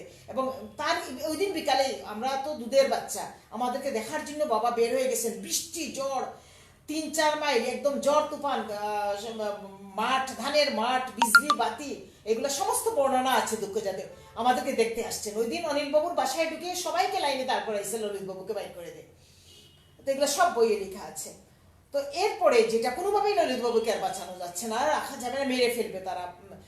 9 মাস না 1.5 বছর আমার বাবা আত্মগোপনে ছিলেন, কিন্তু বাবার ছাত্ররাই তাকে নিয়ে আবার সারেন্ডার করাইছে, জানো উনি মারা গেছেন বাবার ছাত্র। আশরাফ আলী আবদাল আলী মিয়ার বাবা তখন চেয়ারম্যান ছিলেন, ওনারা বিএনপি পরে করতেন। যাই হোক, এরপরে যে সুনামগঞ্জের ভিতরে ইন্টেরিয়র এলাকা, ওখানে বাবার বাল্যবন্ধু আজিবুল্লাহ মাস্টার, একদম ওরা একই সাথে ক্লাস 8-এ থাকতে 42-এর কুইট আন্দোলনের নেতৃত্ব দিয়েছে, ইংরেজদের ভারত ছাড়ো আন্দোলনের, যখন ওরা 7-8-এর ছাত্র বাবা আজিবুল্লাহ মাস্টার, কমরেড আসিফদর আলী। তো ওনারা কি করলো যে আমাদের পুরো পরিবারকে নিয়ে গেল একদম প্রত্যন্ত হাওয়ার অঞ্চল ভেদ করে সুনামগঞ্জের জগন্নাথপুর নিয়ে গেল, নিয়ে ওখানে নিয়ে তারা তারামিয়া কামালির বাড়িতে 2 মাস আমাদেরকে রাখলো, 2 মাস আমাদের পরিবারকে রাখলো। আর এরপরে বাবাকে তারা অন্যদিকে বাঁচাইছে। আমাদের পরিবারটাকে, আমাদের 3 ভাই বোন আর আমার মা, আমার কাকা, আমার ঠাকুরমা, দাদুকে ওখানে তারা রাখলেন। তো এই 71-এ তো সারেন্ডারও করিয়ে বাঁচাইছে আমার বাবাকে এই মুসলিমরা, বাঁচিয়েও রেখেছে এই মুসলিমরা, সেই কথাটা আমি বলি। এবং এত টর্চার ঘটে গেছে বাংলাদেশি হিন্দুদের উপর, কিন্তু আমাদের এলাকাটা এত শান্তিপ্রিয়, এত ভালো, আমাদের বাড়িঘর এখনো অক্ষত আছে। আমাদের যে জায়গা জমিগুলো দখল হয়েছে এগুলো আমাদের জ্ঞাতিরা করেছে, আমাদের গোষ্ঠীর মানুষ করেছে। কিন্তু হ্যাঁ, 1-2টা জমি দখল করেছিল, ওগুলো আবার সমাধান হয়েছে, কিন্তু আমাদের বাড়িঘর এখন অক্ষত আছে। আর আমার বাবার আবক্ষ স্মারক ভাস্কর্যে তো লিখাই আছে, আমি হিন্দু নই, মুসলিম নই, আমি মানুষ, মানব জাতির সন্তান। এইটা উনি বলেছিলেন যে 68-এ যখন ওনার চাকরি নিয়ে গেল, পাকিস্তান মার্শাল কোর্ট ওনাকে দিল, কায়দে আজমের মৃত্যুবার্ষিকী পালন করেন না, পাকিস্তানের পতাকা অর্ধনমিত রাখেন না, উনি আকাশবাণী শুনেন, ছাত্রদেরকে নিয়ে ক্যারাম খেলেন, রবীন্দ্রনাথ নজরুলের গান হয়, যত সব হাজার হাজার মুক্তিযোদ্ধা তৈরি হচ্ছে এই স্কুলে। তো সেই হিসাবে তো বাবার চাকরি নিয়ে গেল, মার্শাল কোর্টে বাবাকে দিল, হাজার হাজার জনতা গিয়ে ডিসি অফিস ঘেরাও করে ফেললো। ওই তখন ডিসি 7 দিনের মধ্যে স্কুলে গেলেন, 6টা স্মারকলিপি ডিসি অফিসে সিলেটে। তো 7 দিনের মধ্যে স্কুলে গেলেন, তখন বাবাকে বাড়ি থেকে ডেকে নিয়ে আসলো। তখন বাবা যে বক্তব্য দিয়েছিলেন, ওখানে একটা লাইন ছিল, দেখেন স্যার, ডিসিকে বলছিলেন যে আমি আমি আমি আমার এই স্কুলটা নিয়ে আমার কোনো উচ্চাবিলাস নাই, এই স্কুলের মালি আমি ফুল ফুটাচ্ছি, আমি চাই কিছু ফুলের প্রস্ফুরণ, এখানে কোনো স্কুল নাই, এখানে অনেক শিক্ষিত লোক বের হয়ে আসুক, আমি জাস্ট মালি হিসেবে পানি দিচ্ছি, আমার রক্তের রং লাল, সবার রক্তের রং লাল, আমি হিন্দু নই, আমার চাকরি নিয়ে যাবে, আমি স্কুলটা আজকে তৈরি করেছি, আজকে আমার এলাকার কিছু কুচক্রি, এরা পাকিস্তানের প্রেতাত্মা সবাই না।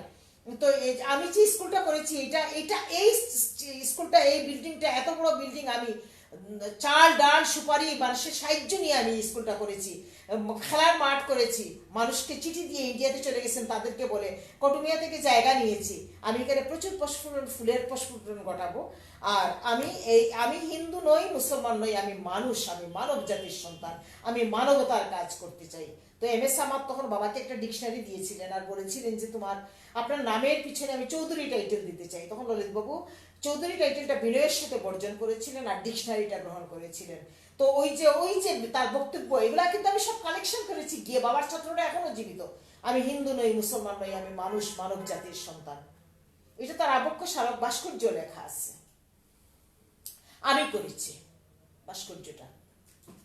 যাই হোক, আমরা এরপরে 72-তে করলেন তাজপুর কলেজ, এরপরে বিশ্বনাথ কলেজ, 2টা কলেজের প্রতিষ্ঠাতা কালীন প্রিন্সিপাল। প্রথম মিটিংটাই আমাদের বাড়িতে, প্রতিষ্ঠা সংগঠক, অনারারি 13 বছরের অধ্যক্ষ। আমার বাবার জীবনটা না, সারা জীবন তাকে ব্যবহার করে তারপর তাকে ছুঁড়ে মারা হয়েছে। সহজ সরল, নিশাখালী শিক্ষা প্রতিষ্ঠান করবেন। ডক্টর শফিউদ্দিন আহমেদ বলে গিয়েছেন যে দ্বিতীয় বিদ্যাসাগর মনে হয় আমার। আসলে এ ব্যাপারে যদি বলি যে আমাদের সমাজে যারাই উদ্যোক্তা, ভালো কাজ করেন, শুরুর দিকে আসলে তেমন কাউকে পাওয়া যায় না। সবাই যখন লড়াই সংগ্রাম করে একটা প্রতিষ্ঠান দাঁড় করায়, সেটা স্কুল হোক, কলেজ হোক, বিশ্ববিদ্যালয় হোক, বা যে কোনো ধরনের প্রতিষ্ঠান বা সংগঠন, শুরুর দিকে কিন্তু আসলে দিদি কাউকে পাওয়া যায় না, টাকা খরচ করার মতো সংগঠনকে গুছানোর জন্য কাউকে পাওয়া যায় না। কিন্তু যখন তারা বছরের পর বছর শ্রম দিয়ে সাধনা করে একটা অবস্থান তৈরি করেন, একটা প্রতিষ্ঠানকে একটা জায়গায় নিয়ে যান, তখন দেখা যায় সেই চেয়ারের লোভে কে সভাপতি হবে, কে গভর্নিং বডির চেয়ারম্যান হবে, কে অধ্যক্ষ হবে, কে অনুষ্ঠানের প্রধান অতিথি হবে। সারাটা জীবন চেয়ারের নিচে এতগুলো তাবিজ, ওনাকে অসুস্থ বানায় ফেলে, ব্ল্যাক ম্যাজিক করে। মুক্তিযুদ্ধ তো আমাদের 65 না, আমি বলবো যে 62-63 থেকে এই স্কুলটা যখন বিল্ডিং 2টা করলেন, এত বড় খেলার মাঠ, এত বড় পুকুর, এত বড় সায়েন্স ল্যাবরেটরি, চট্টগ্রাম বিভাগ থেকে গেছে, তারপরে গিয়ে বলে কি আমি সিলেট শহরে অনেক নামি দামি স্কুল ঘুরে আসছি, কিন্তু এইরকম একটা তপবন, এত বড় একটা বিদ্যাপীঠ আমি কোথাও দেখি না। ললিত বাবু, আপনি মানে তখন তো উনি 56-এ উনি কিন্তু গ্রাজুয়েশন করলেন। সিলেট সেন্টারে নিয়মিত অনিয়মিত সব স্টুডেন্টের মধ্যে ইংলিশে হাইয়েস্ট মার্ক। 47-এ কলকাতা বোর্ড, কলকাতা ইউনিভার্সিটি থেকে 45-এ মেট্রিক এবং 47-এ ইন্টারমিডিয়েট। 48-এ তিনি মদনমোহন কলেজে বিএতে ভর্তি হলেন, টাকা পয়সার জন্য চাকরি ছেড়ে পড়াশোনা ছেড়ে চলে গেলেন। গিয়ে এলাকায় চাকরি পেলেন না, চলে গেলেন আউসকান্দি, 15 মাইল দূরে বাড়ি থেকে। তখনও কুচুকরিটা দিল না। আউসকান্দি তখন 48-এ সবাই ভারতে চলে যাচ্ছে। বাবা গিয়ে স্কুলের হাল ধরে 2-2.5 বছর স্কুলকে দাউ দাউ করে চালালেন। তারপরে ওখান থেকে এলাকার মানুষ গিয়ে নিয়ে আসলো যে এই লোকটিকে তো আমরা না চাকরি না দিয়ে তো ভুল করছে, কারণ তখন তো সবাই মেট্রিক, আন্ডার মেট্রিক, বাবা তো ইন্টারমিডিয়েট পাস। ওনাকে যদি নেওয়া হয় তাহলে তো ওরা ওদের সাবঅর্ডিনেট হয়ে যাবে। যাই হোক, তারপরে আনার পরে এই যে হাল ধরলেন, এই যে স্কুল, এই যে কটুমইয়া থেকে জায়গা নিলেন, এত বড় খেলার মাঠ, হাজার হাজার স্টুডেন্ট, এখনো তো ইংল্যান্ডে বাবার। তো যে যে সৃষ্টি ললিত বাবু রেখে গিয়েছেন, এইগুলো তার স্বপ্ন ছিল এটা কলেজ হবে, সেটাকে তারা কলেজ করবে দূরে থাক। আজকে তারা এই সমস্ত লোভে আজকে গরু ছাগল চড়ে। এত বড় একটা তপবন স্কুল, পুরো বিল্ডিং এর পিছনে আরেকটা বিল্ডিং। এবং তিনি 36-এ বিয়ে করেছেন। তার জীবনের সর্বশ্রেষ্ঠ সময় এই স্কুলে বিয়ে করেছেন। ছুটির পরে ফুলের বাগান, ও গ্রামে একটা স্কুল, স্কুলের সামনে যদি ফুলের বাগান তুমি দেখতে, পাশে বিশাল খেলার মাঠ, সারা এলাকার সব খেলা হতো। এবং উনি 56-এ কিন্তু ওরা ফ্রেন্ডস ক্লাব গঠন করেছে। আমার বাবা কিন্তু খুব ভালো বেকে ফুটবল খেলতেন, বাবার পায়ের নোক একটাও নেই। 42-এ কুইট আন্দোলনের নেতৃত্ব দিয়েছেন, দিয়ে উনি চলে আসলেন এডুকেশনের দিকে। কমরেড আসুদ্দর আলী চলে গেলে, এই যে একটু আগে ফোনটা আসছিল, কমরেড আফিজ আলী করেছেন। আসুদ্দর আলীর এই যে ওই তাজপুর করে যে ক্লারিক্যাল পোস্টে ছিলেন, উনিও সাম্যবাদী দলের, উনিও ললিতমোহন সার্ক সম্মাননা ওনাকে আমি দিব। তো এই যে এরা এরা কিন্তু সবাই সমসাময়িক। বঙ্গবন্ধু, এই যে মাস্টারদা সূর্য সেনের ফাঁসি হলো 1927 সালে, আমার বাবার জন্ম 34-এ ফাঁসি হলো। এবং দেখো 12 জানুয়ারি বাবার মৃত্যুবার্ষিকী, মাস্টারদা সূর্য সেনের সেদিন ফাঁসি। এবং তুমি তো জানো মাস্টারদা সূর্য সেনের লাশটা বঙ্গোপসাগরে বাসায় দিছিল। জানি। তো যাই হোক দিদি, আমরা অনেকক্ষণ হয়ে গেল মোটামুটি দেখতে দেখতে। তো আমরা আপনার কাছ থেকে আপনার সঞ্চালনায়, আপনার সম্পাদনায় জাহানারা প্রকাশন থেকে একটা বই হচ্ছে, পাতাকুড়ি আন্তর্জাতিক সাহিত্য সংগঠনের পক্ষ থেকে, এবং এই বইটা সম্পর্কে আসলে আমরা কিছু জানতে চাচ্ছি। পাতাকুড়ি সাহিত্য সংগঠন, এটার প্রতিষ্ঠাতা সভাপতি হইলেন হিমাংশু বর্ধন হিমু। সেও আমাকে ওই গৌতমের মতোই, দিদিভাই আমার হাতটা ধরেন। আমি এইরকম সে মঙ্গল কবি মহলের ওখানে ছিল, ওখান থেকে যাওয়ার পর আমার সাথে চিনতো না। তো আমি বললাম যে ওই যে আমার ললিত বাবুর রক্ত তো আমার শরীরে, যেই বলে হাতটা ধরেন আমি হাতটা বাড়ায় দিই। তো সে তার জায়গায়, সে এখনো তার শ্রদ্ধার জায়গায় সে আমাকে রেখেছে। তো আমি তো সন্দীপ গেলাম মার্চে, আসার পরেই তো পাতাপুরি থেকে একটা পত্রিকা হোক কিছু কবি সাহিত্যিকের কবিতা নিয়ে, 3 মাস অন্তর একটা পত্রিকা বাইর করি, আমি দেখি। বলতে বলতেই তো আমি মে মাসে আমি কোভিডে পড়ে গেলাম, জুনে আমি সিরিয়াস কোভিডে আক্রান্ত ছিলাম। তো সে ওইরকম, আমি বললাম এরপরে 2 মাস পরে আবার বললাম যে ইমু তোমার মনে আছে কিনা জানি না, 3 মাস আগে বলছিলাম যে পাতাকুড়ি থেকে আমরা 2 মাস একটা পাতা বের করি। হ্যাঁ, তো সেই আমাকে বললো যে দিদিভাই আমি বিদেশে থাকি, একটা সাহিত্য পাতা বের করবেন, তার চেয়ে কেমন হয়। সেই আমাকে প্রশ্নটা দিল যে কেমন হয় একটা বই, কবি সাহিত্যিকদেরকে নিয়ে একটা বই বের করলে কেমন হয়। মানে এটা উত্তম প্রস্তাব। এইখানে সে তো বিদেশে থাকে। তারপরেই আমি কবি সাহিত্যিক, ভারত বাংলাদেশের কবি সাহিত্যিক 40-45 জন হবে। আমি তো তোমাকে পুরো পাণ্ডুলিপি দিয়ে দিয়েছি। 45 জন কবির কবিতা নিয়ে 2টা করে কবিতা যাচ্ছে বইয়ে, এবং শুভেচ্ছা বার্তা সে একটা দিয়েছে, আর মুখবন্ধটা আমি লিখে দিয়েছি। বইটা প্রায় 90টা কবিতা নিয়ে বইটা আসছে। আমি বললাম এটা আরো ওয়াইজ ডিসিশন, একটা পাতাকুড়ির একটা বই যদি বের হয়, একটা ডকুমেন্ট সবার হাতে যাবে। এখানে অনেকে, আমি যাদের কাছে কবিতা চেয়েছি তারা সবাই খুব আগ্রহ করে কবিতা দিয়েছে। অনেকের কবিতাই যাচ্ছে, তোমার কবিতাও আছে, আমার কবিতাও আছে, ভারত বাংলাদেশের অনেকের কবিতা আছে। তো এই কাজটা আমি কোভিড চলাকালীন শুরু করে, আমি তো অসুস্থ, বাঁচবো না মরবো, তারপর অনেক দিন আমি পারিনি। তারপরে কোভিড থেকে উঠে 2-3 মাস পরে আমি এই বইটার কাজ কমপ্লিট করে সেপ্টেম্বরে আমি বইটা তোমার হাতে জমা দিয়ে দিয়েছি। আর কোভিডই আমাকে বাঁচিয়ে রেখেছে, যখন মানুষ খুব মরছিল। কিন্তু 2টা জিনিস দিয়ে গিয়েছে, একটা হলো যে আমার শ্বাসকষ্টটা আবার ফিরে আসছে সেই হিসেবে, আর একটা হলো যে আমার ডায়াবেটিসটা এসে গেছে কোভিডে। শ্বাসকষ্টটা কোনোভাবেই আমার যাচ্ছে না, এইটার থেকে আমি আমি ডেইলি আমি রেগুলার ওষুধের উপরে আছি। তো এই হলো পাতাকুড়ির বই, যে প্রায় 45 জন কবির কবিতা নিয়ে, 2টা করে কবিতা নিয়ে বইটা আসছে, যেটার মুখবন্ধ আমি লিখে দিয়েছি। আর কোভিডকালীন একটা সুন্দর বর্ণনা আছে, কোভিডের একটা ডকুমেন্ট।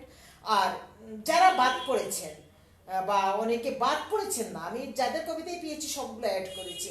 আর যারা হয়তো শুনে হয়তো কেউ মনে মনে ভাবতে পারে আমরা তো জানি না বা এরকম হয়ে গেছে, আমাদের সেকেন্ড খণ্ড আসবে পাতাকুড়ি, এটা প্রথম খণ্ড, কিন্তু এটা প্রচ্ছদের উপরে তুমি প্রথম খণ্ড লিখবে, এটা আবার কিন্তু সেকেন্ড খণ্ড আসবে পাতাকুড়ি।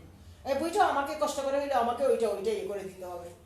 যাই হোক, আমার খুবই ভালো লাগলো দিদির কথা শুনে যে আর জানারা প্রকাশন থেকে বেরোচ্ছে। হ্যাঁ, পাতাকুড়ি আন্তর্জাতিক যে সাহিত্য সংগঠন, হিমু, আমি মুখ্য নির্দেশক হিসেবে সেখানে আছি। হ্যাঁ, তো দিদিভাই মুখ্য নির্দেশক হিসেবে আছেন এবং এটার প্রতিষ্ঠাতা হচ্ছে হিমুবাই, হিমাংশু বর্ধন হিমুবাই। তো যাই হোক, এদের মাধ্যমে চলছে। আর আমিও আসলে জাহানারা প্রকাশনের পক্ষ থেকে ধন্যবাদ জানাচ্ছি দিদিকে, যে আসলে হাজার হাজার প্রকাশনী আছে আমাদের দেশে, আর দিদিভাইয়ের অভিজ্ঞতা অনেক, তার একক বই আছে অনেকগুলো, এবং অনেক প্রকাশনের সাথে ওনার চেনা জানা উঠা বসা আছে। না, চেনা জানা ওটা বসা আমার খুব নাই। আমি যাদেরকে বিশ্বাস করে গিয়েছি তারা আমার বই দেয় নাই, আমার টাকাটা পুরা রেখে দিছে, বই পর্যন্ত আজ পর্যন্ত দেয় নাই বই।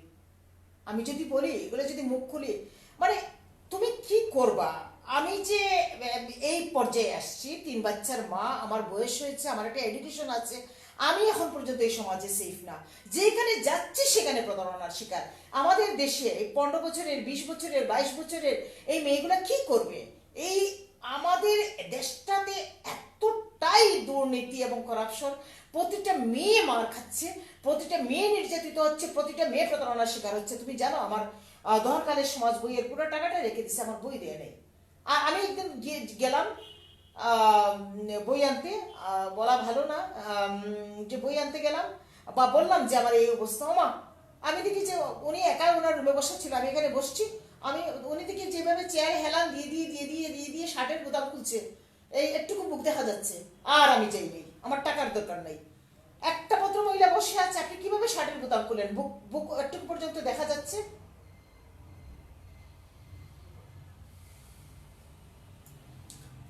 তো যাই হোক, আসলে সব তিক্ত অভিজ্ঞতা। আমি নিজেও দিদি আসলে এইসব তিক্ত অভিজ্ঞতার কারণেই জাহানারা প্রকাশন চালু করা, এবং খুব বেশি দিন হয় নাই জাহানারা প্রকাশনের যাত্রা শুরু, এবং সেই প্রথম থেকেই যে প্রকাশনীর নাম কি হবে এটা নিয়ে আমার সাথে তো বিস্তারিত আলাপ হলো। হ্যাঁ, এটা নিয়ে আপনার সাথে অনেক আলোচনা হলো।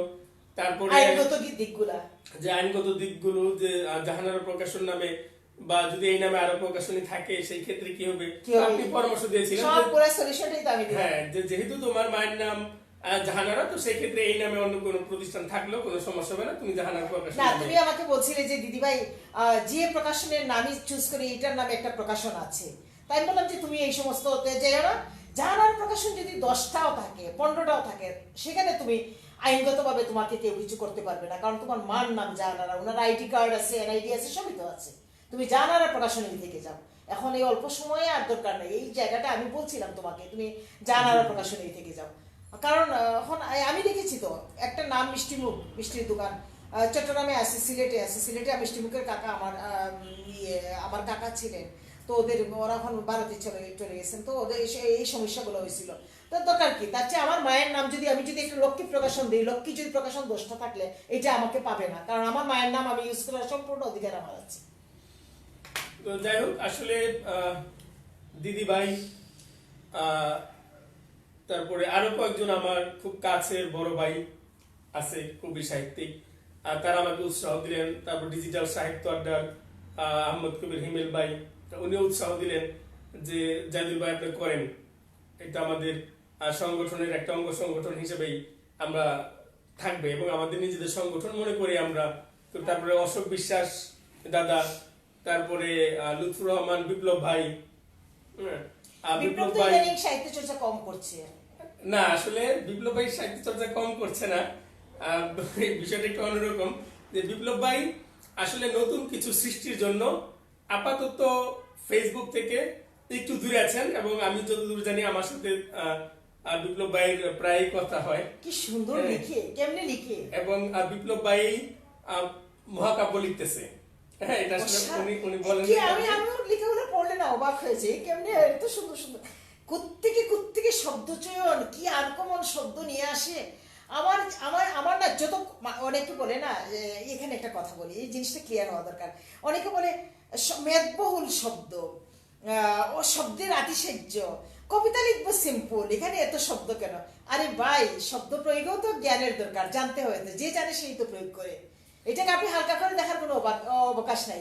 বিপ্লবের যে লেখাগুলো পড়ি না, আমি তো ওকে একদিন বলছি তুমি তো মনে হয় দ্বিতীয় নজরুল হয়ে যাবে, এত সুন্দর শব্দ চয়ন। দিদি আপনি মানে বলেন যে দ্বিতীয় নজরুল হয়ে যাবে, নতুন প্রজন্মের অনেকেই বিপ্লব ভাইকে বলে যে বর্তমান প্রজন্মের নজরুল। অর্থাৎ বিপ্লব ভাইয়ের লেখার গভীরতা, শব্দ চয়ন, এত বিশাল শব্দ ভান্ডার বিপ্লব ভাইয়ের, যে আমরা কবিরা অনেক সময় হোঁচট খেয়ে যাই যে বিপ্লব ভাইয়ের লেখাগুলো বোঝার জন্য। এবং আমরা প্রায়ই বলি অনেক কবি সাহিত্যিকদের সাথে যে আসলে বিপ্লব ভাইয়ের লেখা বোঝার জন্য অনেক স্টাডি করা দরকার। না, বিপ্লবের লেখা শুধু না, তুমিও কিন্তু কোনো অংশে কম না। না, পড়ালেখা যা পড়েছি আমি তো দিদি মাত্র লিখতেছি, নবীন আপনাদের দোয়ায় লেখার চেষ্টা ওই দিন একটা করতেছি। বইয়ের মুখবন্ধু আমি লিখে দিলাম ইয়াসিন আরাফাতের, আমার খুব ভালো লাগছে তার কবিতাগুলো, অসাধারণ কবিতা, তারও শব্দ চয়ন। ওই দিন একটা কবিতা আমি লিখে দিলাম, ফারজানার মুখবন্ধু লিখে দিলাম, ফারজানার মেয়েটার নিজস্বতা, আমার খুব ভালো লেগেছে। ওর সিম্পল লেখা, কিন্তু সিম্পলের মধ্যে যে এক একটা লাইন সে বসায় রাখছে, মানে কবিতা যা, মানে কি বলবো, প্রত্যেকটা কবিতায় তার কিন্তু খুব একটা কিন্তু মানে ডেপথনেস, আতিশয্য খুব যে বেশি তা না, কিন্তু এক একটা লাইন এক এক জায়গা থেকে ওই কবিতার মাঝখানে ঢুকায় রাখছে। আমি পড়ে হয়ে গেছি। ফারজানার মেয়েটা আমাকে মামনি ডাকে। ওই দিন আমি শাহনুরের বইয়ের মুখবন্ধ লিখে দিলাম, আমি কিন্তু ভিতরে ভিতরে অনেক কাজ করতে হয় আমাকে। শাহনুরের বইয়ের মুখবন্ধ আমি লিখে দিলাম। একটা কবিতা আমি পড়েছি, ডলফিনের রক্তক্ষরণ, মানে ডলফিনে প্রসূতি ডলফিন রক্ত দিয়ে যে পানিটাকে লাল করে দিচ্ছে, কি আর্তনাদ শাহনুরের কবিতায়, কি বলবো।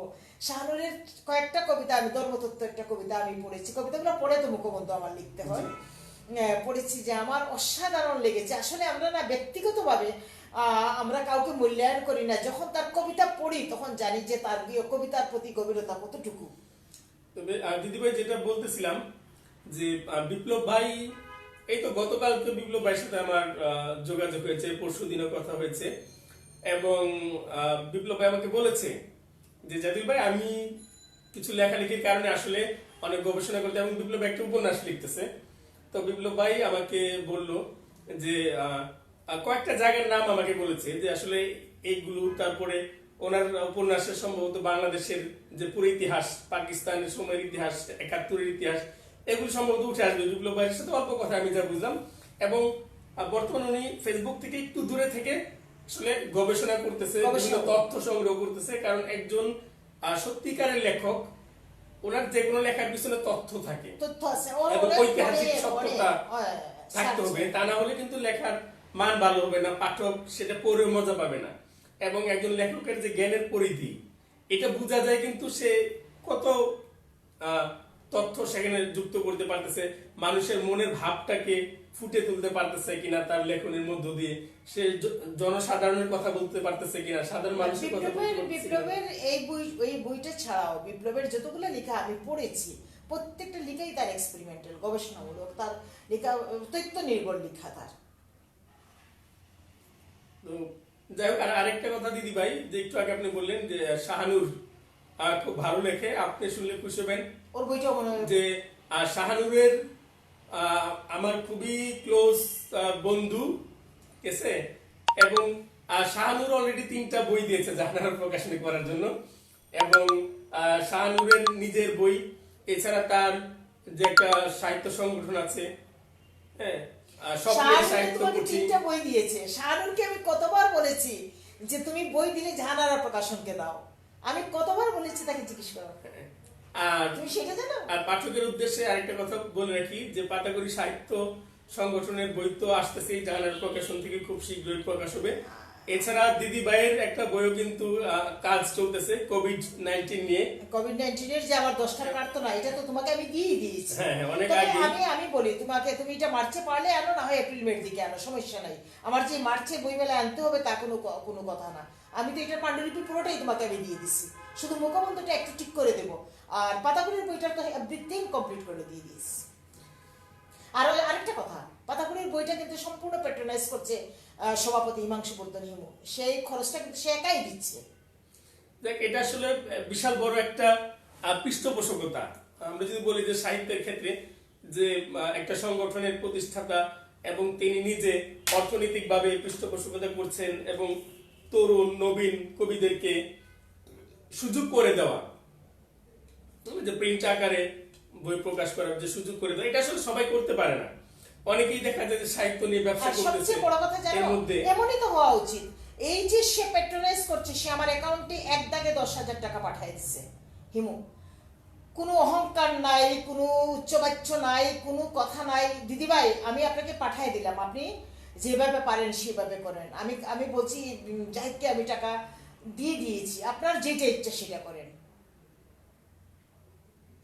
এই এই জিনিসগুলো তো ভালো লাগে, যে বিনয়। বিদ্যা, আমার বাবা সবসময় বলতেন বিদ্যা বিনয় দদাতি, বিদ্যা বিনয় দান করে। কিন্তু বিদ্যা বেশি হলে যে বিনয় হয়, এটা তো সমাজে আজকে উল্টে গিয়েছে। বিদ্যা বিনয় দান করে, উচ্চশিক্ষিত শিক্ষাও আজকে বিনয় দেয় না, অল্প শিক্ষিত বিনয় দান করে, মধ্যশিক্ষিত বিনয় দান করে। বিনয়টা হলে সম্পূর্ণ নিজের অন্তর থেকে আসা বিনয়, যে কোনো মানুষের বিনয়। আমাকে একজন ঢাকা বিশ্ববিদ্যালয়ের আমার এক বৌদি আছে সুজাতা সরকার, উনি নিউট্রিশনিস্ট এবং একটা কলেজের বিভাগীয় প্রধান। উনি বলছিলেন যে আমাকে আমাকে এই কথাটা অনেকেই বলেছেন যে দিদি ভাই, দিদি আপনাকে, বৌদি আপনাকে, আপনি যে এই যে সব কিছু আপনি মেনে নেন, এটা আপনার আসলে মেনে নেন, যে এটা মেনে নিয়ে নিজে যে টর্চার হন, এটা আপনার বিনয়। বইটা পড়ে আমার পুরো ভেঙে খান খান হয়ে গেছে। যাই হোক, 10:10 বাজে, আমরা আর বেশিক্ষণ সময় নেব না, আর 10-15 মিনিটের মধ্যেই শেষ করে দিব। আপনার কবিতা শুনি আজকে। না, তোমার একটা কবিতা শোনাও, অসুবিধা কি? একটা কবিতা তোমার, একটা আমার হয়ে গেল। খুঁজতে হবে তোমার জাহানারা প্রকাশন, প্রতিবাদী গুলজার ইসলামের। তো আমি একটা কবিতা আবৃত্তি করব, তার আগে এর মধ্যে আমি বের করতে করতে দিদির লেখা কাব্যগ্রন্থ থেকে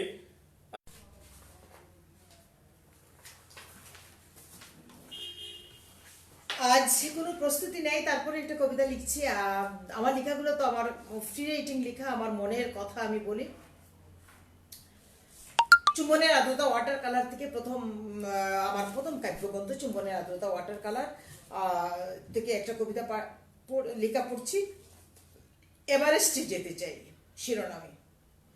প্রথমত আমি তোমাকে চাই, জীবনের সর্বশ্রেষ্ঠ সুখক্ষণে কিংবা দুঃখক্ষণে আমি তোমাকে চাই।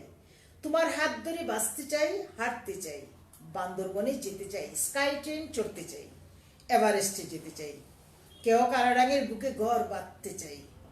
আমার ছোট কটেজের সামনে ফুলবাগান তৈরিতে আমি তোমাকে চাই। আমি গাছের গোড়ায় মাটি কুড়ব, গোবর সার প্রয়োগের সাথে তোমাকে গাছে পানি ডালা দেখতে চাই। চাই চাই চাই, আমি শুধু তোমাকে চাই। আজন্ম শৈশব থেকে কখনো চাইনি তো গাড়ি গাড়ি টাকা, গাড়ি চাইনি, বাড়ি চাইনি, ভূমিদস্যু হতে চাইনি, 5-6টি ফ্ল্যাট প্লটের মালিক ব্যাংক ডাকাত হতে চাইনি, বাহারি শাড়ি, হাত ভরা গহনা, পায়ে সোনার চেইন পরে মার্কেটে সময় কাটাতে চাইনি। হবে আমার অতি সাধারণ জীবন, অর্থবিত্তহীন চিত্তরানী হব আমি চিত্তরাজের রাজ্যে। হৃদয়ের বাংলোতে তোমার পাতানো সিংহাসনে মুক্তা, হীরা, টাকা, গাড়ি, বাড়ি, আমার কলম কাগজ, বই, কলাম, কবিতা, বলা শোনা, গবেষণা, প্রকাশ বিকাশ। শৈশবে যেদিন মামা বাড়ি গিয়েছি, মাসির পাশে সাজবেলাতে শুয়েছি, কলসি কাকে মামির সাথে পানি আনতে পুকুরে নেমেছি, তাদের গায়ের গন্ধের মাঝেও আমি তোমাকে পেয়েছি।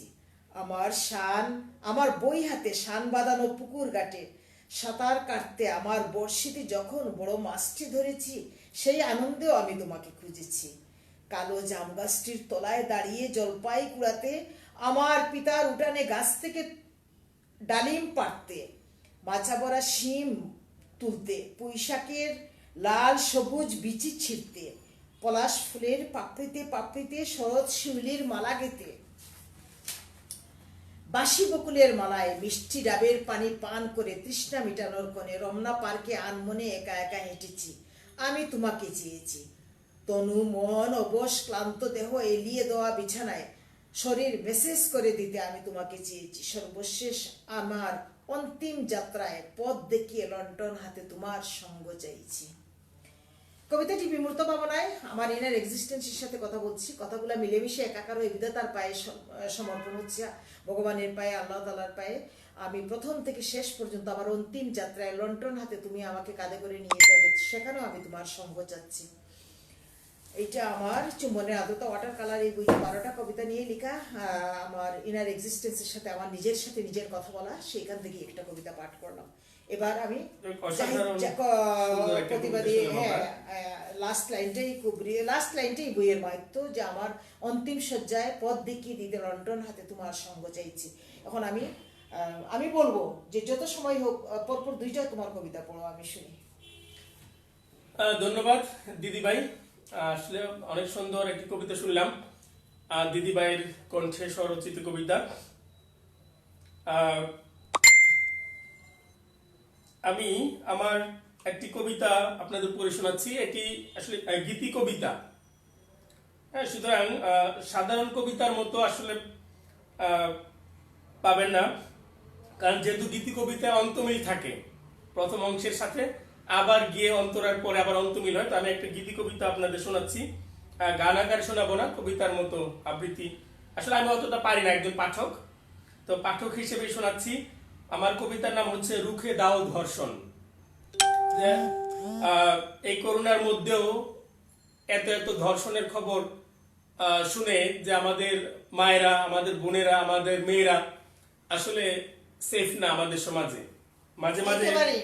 মাঝে মাঝে এমন সব ঘটনা শুনি যে আসলে হতবিহ্বল হয়ে যায়, যে আসলে আমরা কি স্বাধীনতা অর্জন করতে পেরেছি? 1971 সালে জাতির জনক বঙ্গবন্ধু শেখ মুজিবুর রহমান যে স্বপ্ন নিয়ে, যে স্বাধীনতার স্বপ্ন বুকে লালন করে মুক্তিযুদ্ধের ডাক দিয়েছিলেন, আমরা হয়তোবা স্বাধীন দেশ পেয়েছি, স্বাধীন পতাকা পেয়েছি, স্বাধীন মানচিত্র পেয়েছি, কিন্তু আমরা কি সত্যিকারের স্বাধীনতা পেয়েছি? আমরা কি চলাফেরায় এখনো স্বাধীন? আমাদের মায়েরা, মেয়েরা, বোনেরা কি স্বাধীন? বা আমরা আসলে কতটুকু স্বাধীন নিজের এই স্বাধীন দেশে? তো দেখা যাচ্ছে যে আমাদের দেশের অধিকাংশ মানুষ ভালো, কিন্তু মুষ্টিমেয় কিছু দানবের কারণে আমরা উঠতে বসতে চলাফেরায়, বিভিন্ন কর্মকাণ্ডে, বিভিন্ন ক্ষেত্রে আমরা হয়রানির শিকার হচ্ছি। তখন আমাদের মধ্যে আসলে এই প্রশ্নটা চলে আসে। তো যাই হোক, আমি আমার কবিতাটি আপনাদের শোনাচ্ছি। রুখে দাও দর্শন। চুপ করে আর কতকাল রবে, জেগে ওঠো জনগণ, মুখ বুজে আর বেঁচে থাকা নয়, দাও জোরে গর্জন। সোনার দেশে সুখ ফিরে পেতে রুখে দাও দর্শন, রুখে দাও দর্শন। সোনার বাংলা জুড়ে কেন আজ শকুনের উল্লাস? চার দেয়ালে চাপা পড়ে কেন মায়ের দীর্ঘশ্বাস? অলিতে গলিতে পড়ে থাকে কেন বোনের ছিন্ন লাশ? নানা বাহানায় আর কতকাল চলবে সর্বনাশ? আমরা কি আজও করতে পারিনি স্বাধীনতা অর্জন, স্বাধীনতা অর্জন? নারীকে নিয়ে কেন ছেলে খেলা, কে দেয় শক্তি বল? পথে ঘাটে কেন রোজ রোজ ঝরে নারীর চোখে জল? কেন বসত বাড়িতে হামলে পড়ে জারজ কুকুর দল? তবে কি 71-এ ঢালা রক্ত সব গেল বিফল? আমরা কি আজও করতে পারিনি স্বাধীনতা অর্জন? আমরা কি আজও করতে পারিনি স্বাধীনতা অর্জন? ন্যায়ের দাবিতে কেন কেঁদে রোজ বাবা ভাষায় বুক? গ্রাম্য সালিশে আজও কেন বলো ধর্ষিতা সাজা? ন্যায়ের দাবিতে কেন কেঁদে রোজ বাবা বুক ভাষায়? গ্রাম্য সালিশে আজও কেন বলো ধর্ষিতা সাজা পায়? আইনের ফাঁক দিয়ে কেন বলো ধর্ষক ছাড়া পায়? বিচারের বাণী কেন কেঁদে মরে অবলা কাঠ গড়ায়? আমরা কি আজও করতে পারিনি স্বাধীনতা অর্জন? আমরা কি আজও করতে পারিনি স্বাধীনতা অর্জন? আমি আসলে এই প্রশ্নটি রেখেই আমার এই কবিতাটি শেষ করেছি। এই আপনাদের কতটুকু ভালো লেগেছে জানি না। আমি আরেকটি কবিতা জীবনের কথা, প্রাণের কথা, কেন ভালো লাগবে না? পাঠ করব।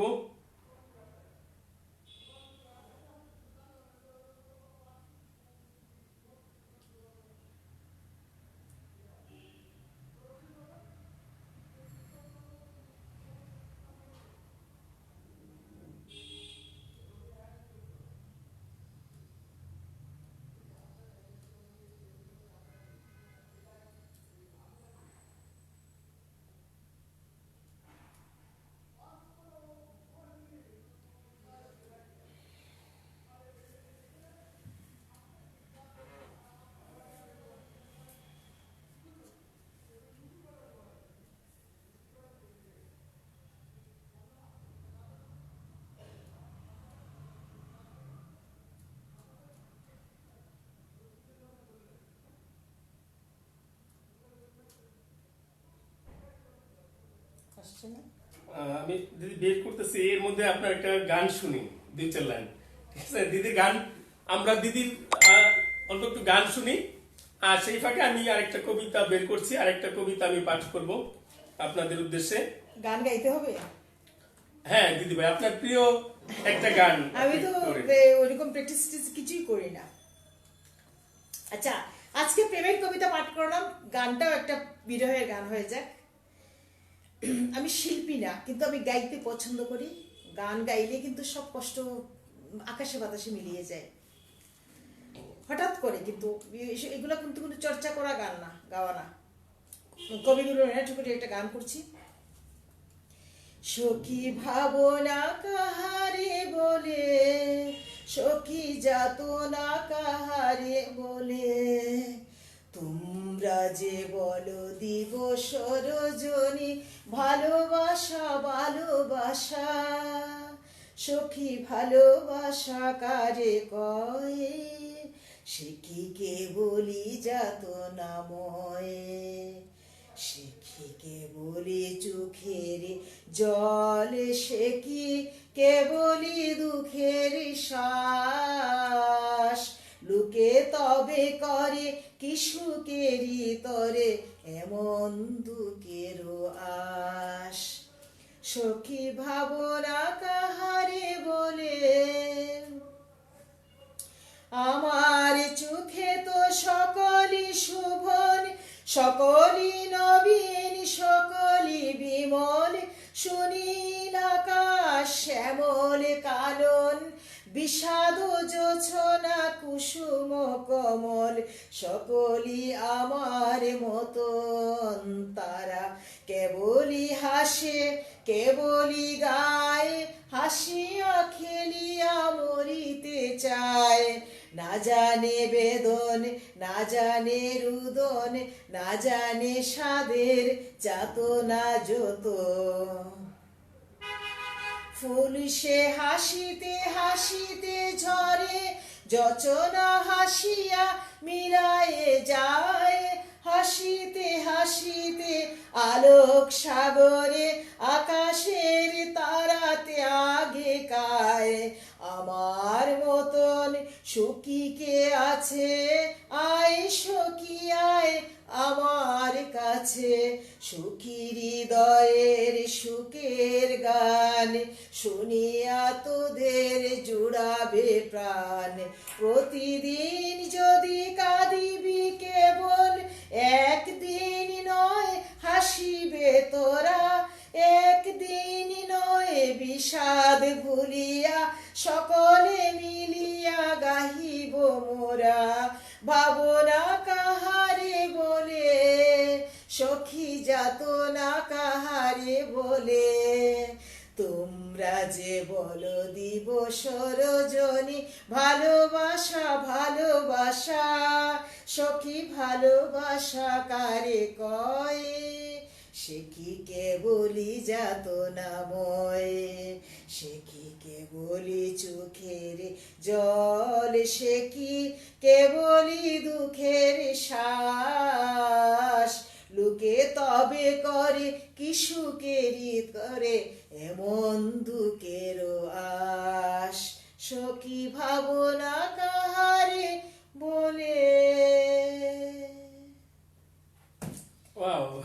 অসাধারণ দিদি। আমি কিন্তু জানতাম না যে আপনার আসলে কণ্ঠ এত সুন্দর আর এত সুন্দর করে আপনি আরে রবীন্দ্র আমি তো গান সঙ্গীত গাইলেন। চেয়েছি রে, টানতে পারি না এখন কোভিডের পরে চেয়েছিলাম আমি একটু মানে প্র্যাকটিস করব, আমার শ্বাসকষ্টটা হালকা করব, কোনোভাবেই আমি আমার শ্বাসকষ্টটাকে আমি হালকা করতে পারছি না, এমন ভাবে গলার মধ্যে এটে বসে আছে গলা থেকে বুক পর্যন্ত। তো যাই হোক, আজকে আসলে লাইভে না আসলে দিদি ভাইয়ের গান আমি আগে আরো শুনেছি, কিন্তু আজকের মতোই ভাবে না পুরো গানটা না, বা এর আগেও লজ্জা পাচ্ছি কিন্তু। না দিদি ভাই, ছোট ভাই, আমার ভাই না, এগুলার মুখ চেহারার দিকে তাকাইলে আমার সন্তানের মতো মনে হয়। আমার ভাই, সন্তান, বন্ধু সবই, ও আমার সবকিছু, আমার ভাই, বন্ধু, সন্তান সবকিছু তার সাথে আমি শেয়ার করি, কথা বলি। এমন পজিটিভ একজন মানুষ, আসলেই অনন্য। দিদি আমাদের লাস্ট, আমি আর কিছু বলবো না, আমি সবার কাছ থেকে বিদায় নিচ্ছি। আমি এখন শ্রোতা, তোমার জয়টা বলার, যতটুকু বলার সব তুমি বলো, আমি তো এতক্ষণ অনেক কথা বলছি, তুমি বলো। 13ই মে আমি একটি কবিতা লিখেছিলাম, এই লজ্জা আমাদের। এটা একটা প্রতিবাদী কবিতা, এটা কোনো ছন্দ মেনে লেখা হয়নি, মুক্ত ছন্দে লেখা, ব্ল্যাঙ্ক ভার্স। তো আর একটা কথা বলি এর মাঝখানে, সবচেয়ে আনন্দ লাগে আমার একটা, মানে একটা এটা আমার কাছে একটা মিরাকেলই মনে হয় যে তুমি যে তোমার নামের আগে প্রতিবাদী শব্দটা লাগিয়েছো, অসাধারণ লাগে। আমি এটা কিন্তু একা একা হাসিয়ে এনজয় করি। আচ্ছা যাক, এটা আসলে প্রতিবাদী লাগানোর পিছনে মানুষটাই তো তুমি এরকম, তুমি তো স্বভাবজাত প্রতিবাদী, চারণ কবি আছে অনেকে প্রতিবাদী, তুমি স্বভাবজাতই প্রতিবাদী কবি। আমি লিখতে গেলে আসলে প্রতিবাদটা কেন জানি চলে আসে, বা বাস্তব ঘটনার প্রেক্ষাপটে লিখতে ভালো লাগে আমার। হ্যাঁ, আমি এই যে কোভিড-19 সময়, করোনার সময় অনেকগুলো কবিতা লিখেছি, এই ত্রাণ আচ্ছা, দুর্নীতি। তোমার একটা হামদ বানাত বা কোরাস টাইপের কিছু লিখেছিল, ওইরকম একটা গান শুনতে চাই, ইসলামিক একটা গান গাও না। আমি তো কত হামনাথ, ওই যে বলছিলা জন্ম থেকেই তো হামনাথ শুনে বেড়ে উঠা মেয়ে আমি ওই যে তুমি যে কথাটা বলছিলে যে অজত মোহাম্মদের কথা, তো আমার জন্ম, এগুলো তো আমার, আমি যে কবিতাটা লিখে দিচ্ছি এটা তো আমার শৈশবের কথা, আমি শৈশব থেকে বাবার মুখে এগুলো শুনতে শুনতে বড় হয়েছি। চীনে যাওয়া পড়াশোনার জন্য, দুলনা থেকে কবর পর্যন্ত বিদ্যা অর্জন, এগুলো তো আমার বাবার একটা প্রিয় মানুষ ছিলেন, প্রত্যেকটা ভাষা নিয়ে উনি হযরত মুহাম্মদ সাল্লাল্লাহু আলাইহি সাল্লামের কথা বলতেন। আমি ওই জায়গাগুলোই লিখে দিয়েছি, এটা আলাদা করে কিছু লেখা না। না, ওটা পরে আমি পুরোটা দেখেছি দিদি ভাই, যে তোমরা দোলনা থেকে কবর পর্যন্ত জ্ঞান অর্জন করো, হযরত মুহাম্মদ সাল্লাল্লাহু আলাইহি সাল্লামের যে শিক্ষার জন্য যে ওনার, তারপরে প্রত্যেক নরনারীর উপর জ্ঞান অর্জন করা ফরজ, মানে ইসলাম এটাকে ফরজ করে দেওয়া হয়েছে, অর্থাৎ প্রত্যেকটা মানুষকে জ্ঞান অর্জন করতে হবে। তখন তুমি চীন দেশেও যাও, হযরত মুহাম্মদ বলে যে তোমরা জ্ঞান অর্জনের জন্য প্রয়োজনে চীন দেশে যাও। চীন দেশে যাওয়া তো তখন নিষিদ্ধ ছিল। অর্থাৎ জ্ঞান আহরণকে এত গুরুত্ব দেওয়া হয়েছে, এটা আসলে প্রত্যেক ধর্মেই জ্ঞান অর্জনের প্রতি গুরুত্ব দিয়েছে, কারণ জ্ঞানই শক্তি, জ্ঞান অর্জন না করলে আসলে দিদি ভাই কিছুই করা সম্ভব না। যে কোনো ভালো কাজ করতে গেলে প্রত্যেকটা মানুষের জীবনটা একটা পুরো একটা জার্নি, আমি গত লাইভে বলছিলাম, এটা বিশাল একটা কঠিন চ্যাপ্টার। প্রতিটা মানুষকে কিছু ভালো কাজ করতে গিয়ে তাকে বিতর্কিত হইতে হয়, প্রতিটা মহামানব, মহামনীষী প্রতিটা কাজের জন্য কিছু বিতর্কিত হয়েছেন। মহাত্মা গান্ধী কতটুকু বিতর্কিত, দেশবাদ তো অনেকটা মহাত্মা গান্ধীকেই দায়ী করা হয়। যাই হোক, কিন্তু তারপরও তারা তো মহামানব, তাদের জায়গায় তো আমরা যেতে পারবো না, তারা তো তাদের জায়গাটা পৃথিবীতে অবিস্মরণীয় করে রেখেই গিয়েছেন। প্রিয় কবি সাহিত্যিক ভাই বন্ধুরা যারা আমাদের লাইভ দেখছেন, হয়তো বা অতটা প্রাণবন্ত হয়েছে কিনা জানি না, কারণ অনেক সময় ধরে আসলে হচ্ছে। তো আমি একটা কবিতা আবৃত্তি করছি, আর আসলে দিদিভাই হামদ নাথ গাওয়ার মতো আমি আসলে গাইতে পারি না, তো কণ্ঠবর্ণ একটা কবিতা আবৃত্তি করে শোনে, পরে একদিন একটা হামদ বা নাথ আমি শোনাবো। আজকে একটা কবিতা আবৃত্তি করে শেষ করি। এই লজ্জা আমাদের, মানবতার মুখোশ পরা কিছু অমানুষ যখন টিভি টক শোয়ে কিংবা সংসদে বুক চাপড়ে মানবতার বুলি আওড়ায়, দেশটা গিলে দেশপ্রেমের গল্প শোনায়, তখন ভাবি এই লজ্জা আমাদের। সাহিত্যে চটি চাষকারী কামসূত্রের কবি যে নারী দেহকে ভাবে নিছক ভোগ্যপণ্য, মানুষের চেয়ে ভালোবাসে হাসের সঙ্গম, সেও যখন রাষ্ট্রীয় পদকে ভূষিত হয় তখন ভাবি এই লজ্জা আমাদের। শিক্ষক রূপী কিছু দলবাজ জ্ঞানী শিক্ষার মানোন্নয়নে সচেষ্ট না হয়ে যখন এ নেতা সে নেতার পিছে ঘুরে ছাত্রছাত্রীদের আতঙ্কে রাখে সারাক্ষণ, তখন ভাবি এ লজ্জা আমাদের। নেত্রীকে খুশি করতে তোষামুদে নেতা যখন দলে বলে হামলে পড়ে খেতে, কাস্তে হাতে সেলফি বাজিতে মাতে, আর কাঁচা দানে ময়দা ইচ্ছে মতো, তখন ভাবি এই লজ্জা আমাদের। বুয়েটের ক্যাম্পাসে টর্চার সেলে ভিন্ন মতকে নিশ্চিহ্ন করে দিতে, বাক স্বাধীনতাকে হত্যা করতে যখন ওরা প্রাণ নেয় আবরারের, তখন ভাবি এই লজ্জা আমাদের। বিদেশের মাটিতে রক্ত পানি করে তিলে তিলে জমানো সঞ্চয় নিয়ে যখন লড়াকু সন্তান দেশে আসে, কুলাঙ্গার গালি দেয় কামলা বলে, তখন ভাবি এই লজ্জা আমাদের। করোনার থাবায় যখন অবরুদ্ধ বিশ্ব, ক্ষুধার জ্বালায় প্রিয় দেশটা কাঁদে, অসহায় শিশু ছুটে গাড়ির পিছে, চামারের দল নেয় সব লুটে পুটে, তখন ভাবি এই লজ্জা আমাদের। ধর্ষণে সেঞ্চুরি করা লম্পট ক্যাডার বিশ্ববিদ্যালয়ের পবিত্র অঙ্গনে দাঁড়িয়ে যখন অদ্যত্ত উল্লাসে মেতে ওঠে, ক্যাম্পাসকে বাপের সম্পত্তি বানায়, তখন ভাবি এই লজ্জা আমাদের। সীমান্তে যখন বছরের পর বছর আমার ভাইয়ের বুকে গুলি চলে, কাটা তারে ঝুলে থাকে ফেলানির লাশ, রাষ্ট্র শুধু বৈঠকে করে দায়িত্ব শেষ, তখন ভাবি এই লজ্জা আমাদের। লুবি ডাক্তার যখন নিকৃষ্ট জানোয়ার বিনা প্রয়োজনে টেস্ট করায় বারবার, ওষুধ লেখে কোম্পানির কমিশন পেতে, নর্মাল ডেলিভারি রোগীর সিজার করে, তখন ভাবি এই লজ্জা আমাদের। পণ্যদ্রব্যের দাম যখন লাগামহীন বাড়ে, অসহায় দুস্থ মানুষের কষ্টে দিন কাটে, অসাধু সিন্ডিকেট রাষ্ট্রকে বৃদ্ধাঙ্গুলি দেখায়, টাকার পাহাড় গড়তে নীতি বিসর্জন দেয়, তখন ভাবি এই লজ্জা আমাদের। দেশটা যখন বিধ্বংসী মাদক দ্রব্যে সয়লাভ, ক্যাসিনো ব্যবসা রাত দিন জমজমাট, অবৈধ কাজ চলে প্রশাসনের সহায়তায়, সৎ অফিসার থাকে কুণ্ঠাসা নিরুপায়, তখন ভাবি এই লজ্জা আমাদের। তো যাই হোক দিদিভাই, এটুকুই। তো আচ্ছা, কে জানি একটা প্রশ্ন করেছিল আমাকে, আমি লেখালেখির জগতে কিভাবে আসলাম, এই কথাটা একটা লাইনে জবাব দিচ্ছি। শাহানুর বলেছিল যে লেখালেখির শুরুটা। শাহানুর তো আমার খুব পছন্দের একজন মানুষ। শাহানুর খুব সুন্দর কবিতা লিখে। এই জায়গাগুলো আর কি, এই যে দেখো আসলে এই যে দিদিভাই বলে যেদিন আমার বাসায় আসলো, পার্থ ছিল, পার্থ সমুদ্র, তারপরে ইলিয়াস গরানি আসছিলেন, আর সে এখানে আসছিল, আফুজও আসছিল, চারজনে আমরা বিশাল একটা এই বাসায় আমার, সেদিন থেকে আজ পর্যন্ত এই যে এই সম্পর্কগুলো আমাদের জীবনেও যাবে না। কিছু কিছু মানুষ আছে, তারা এমনভাবে তাদের মনটাকে মানে এমন একটা সুন্দর জায়গায় সমতায় রাখে যে তাদের মধ্যে কোনো কৃত্রিমতা আমি খুঁজে পাই না। আর আমি এখন বাস্তবতায় আমি একটু চুজি হয়ে গিয়েছি। আমি তো জন্ম থেকে আগায় গড়ে একটা কাদামাটির মানুষ। আমার মনটা খুব নরম, আর আমি শিল্পের সাথে আমার বসবাস। তো ওইখানে এই বর্জুয়াদের সমাজে আমি তো আর টাকার মানুষ হতে পারি নাই, তো ওখানে অনেক ডিসক্রিমিনেশনের শিকার হই, অনেক কটাক্ষের শিকার হই। বন্ধু বান্ধবের সাথে গেলেও দেখি যে বৈষম্য, শুধু টাকা পয়সা, গাড়ি বাড়ির আস্ফালন, আর কোনো সৃষ্টি নাই, কোনো ক্রিয়েটিভিটি নাই, শুধু সফ। তো ওই জায়গাগুলোতে তো আমি বেমানান, কিন্তু আমাকে আবার ওই সমস্ত জায়গায় যেতে হয়। তো শাহানুর এমন একজন মানুষ, তার সাথে আমার সেই রকম সম্পর্ক। তো শাহানুরকে আমি বলেছিলাম, মনে হয় তার খেয়াল নাই, আসলে আমি 4-5 থাকতে রিডার ডাইজেস্ট, শরৎ, বঙ্কিম, বিমলচন্দ্র করি দিয়ে কিনলাম, বাদ নাই, সমস্ত বই আমার পড়া শেষ। আমি রাইটার হবো কোনোদিন ভাবি নাই, আমি শুধু পড়তাম। ইউনিভার্সিটিতে এসে কিছু ইংলিশের লিটারেচারের বইটি পড়ছি। এরপরে তো চাকরিতে জীবনে অনেক বছর পড়ালেখার বাইরে আমার কাজ আর কাজ, আমি পড়ালেখা ভুলেই গিয়েছিলাম।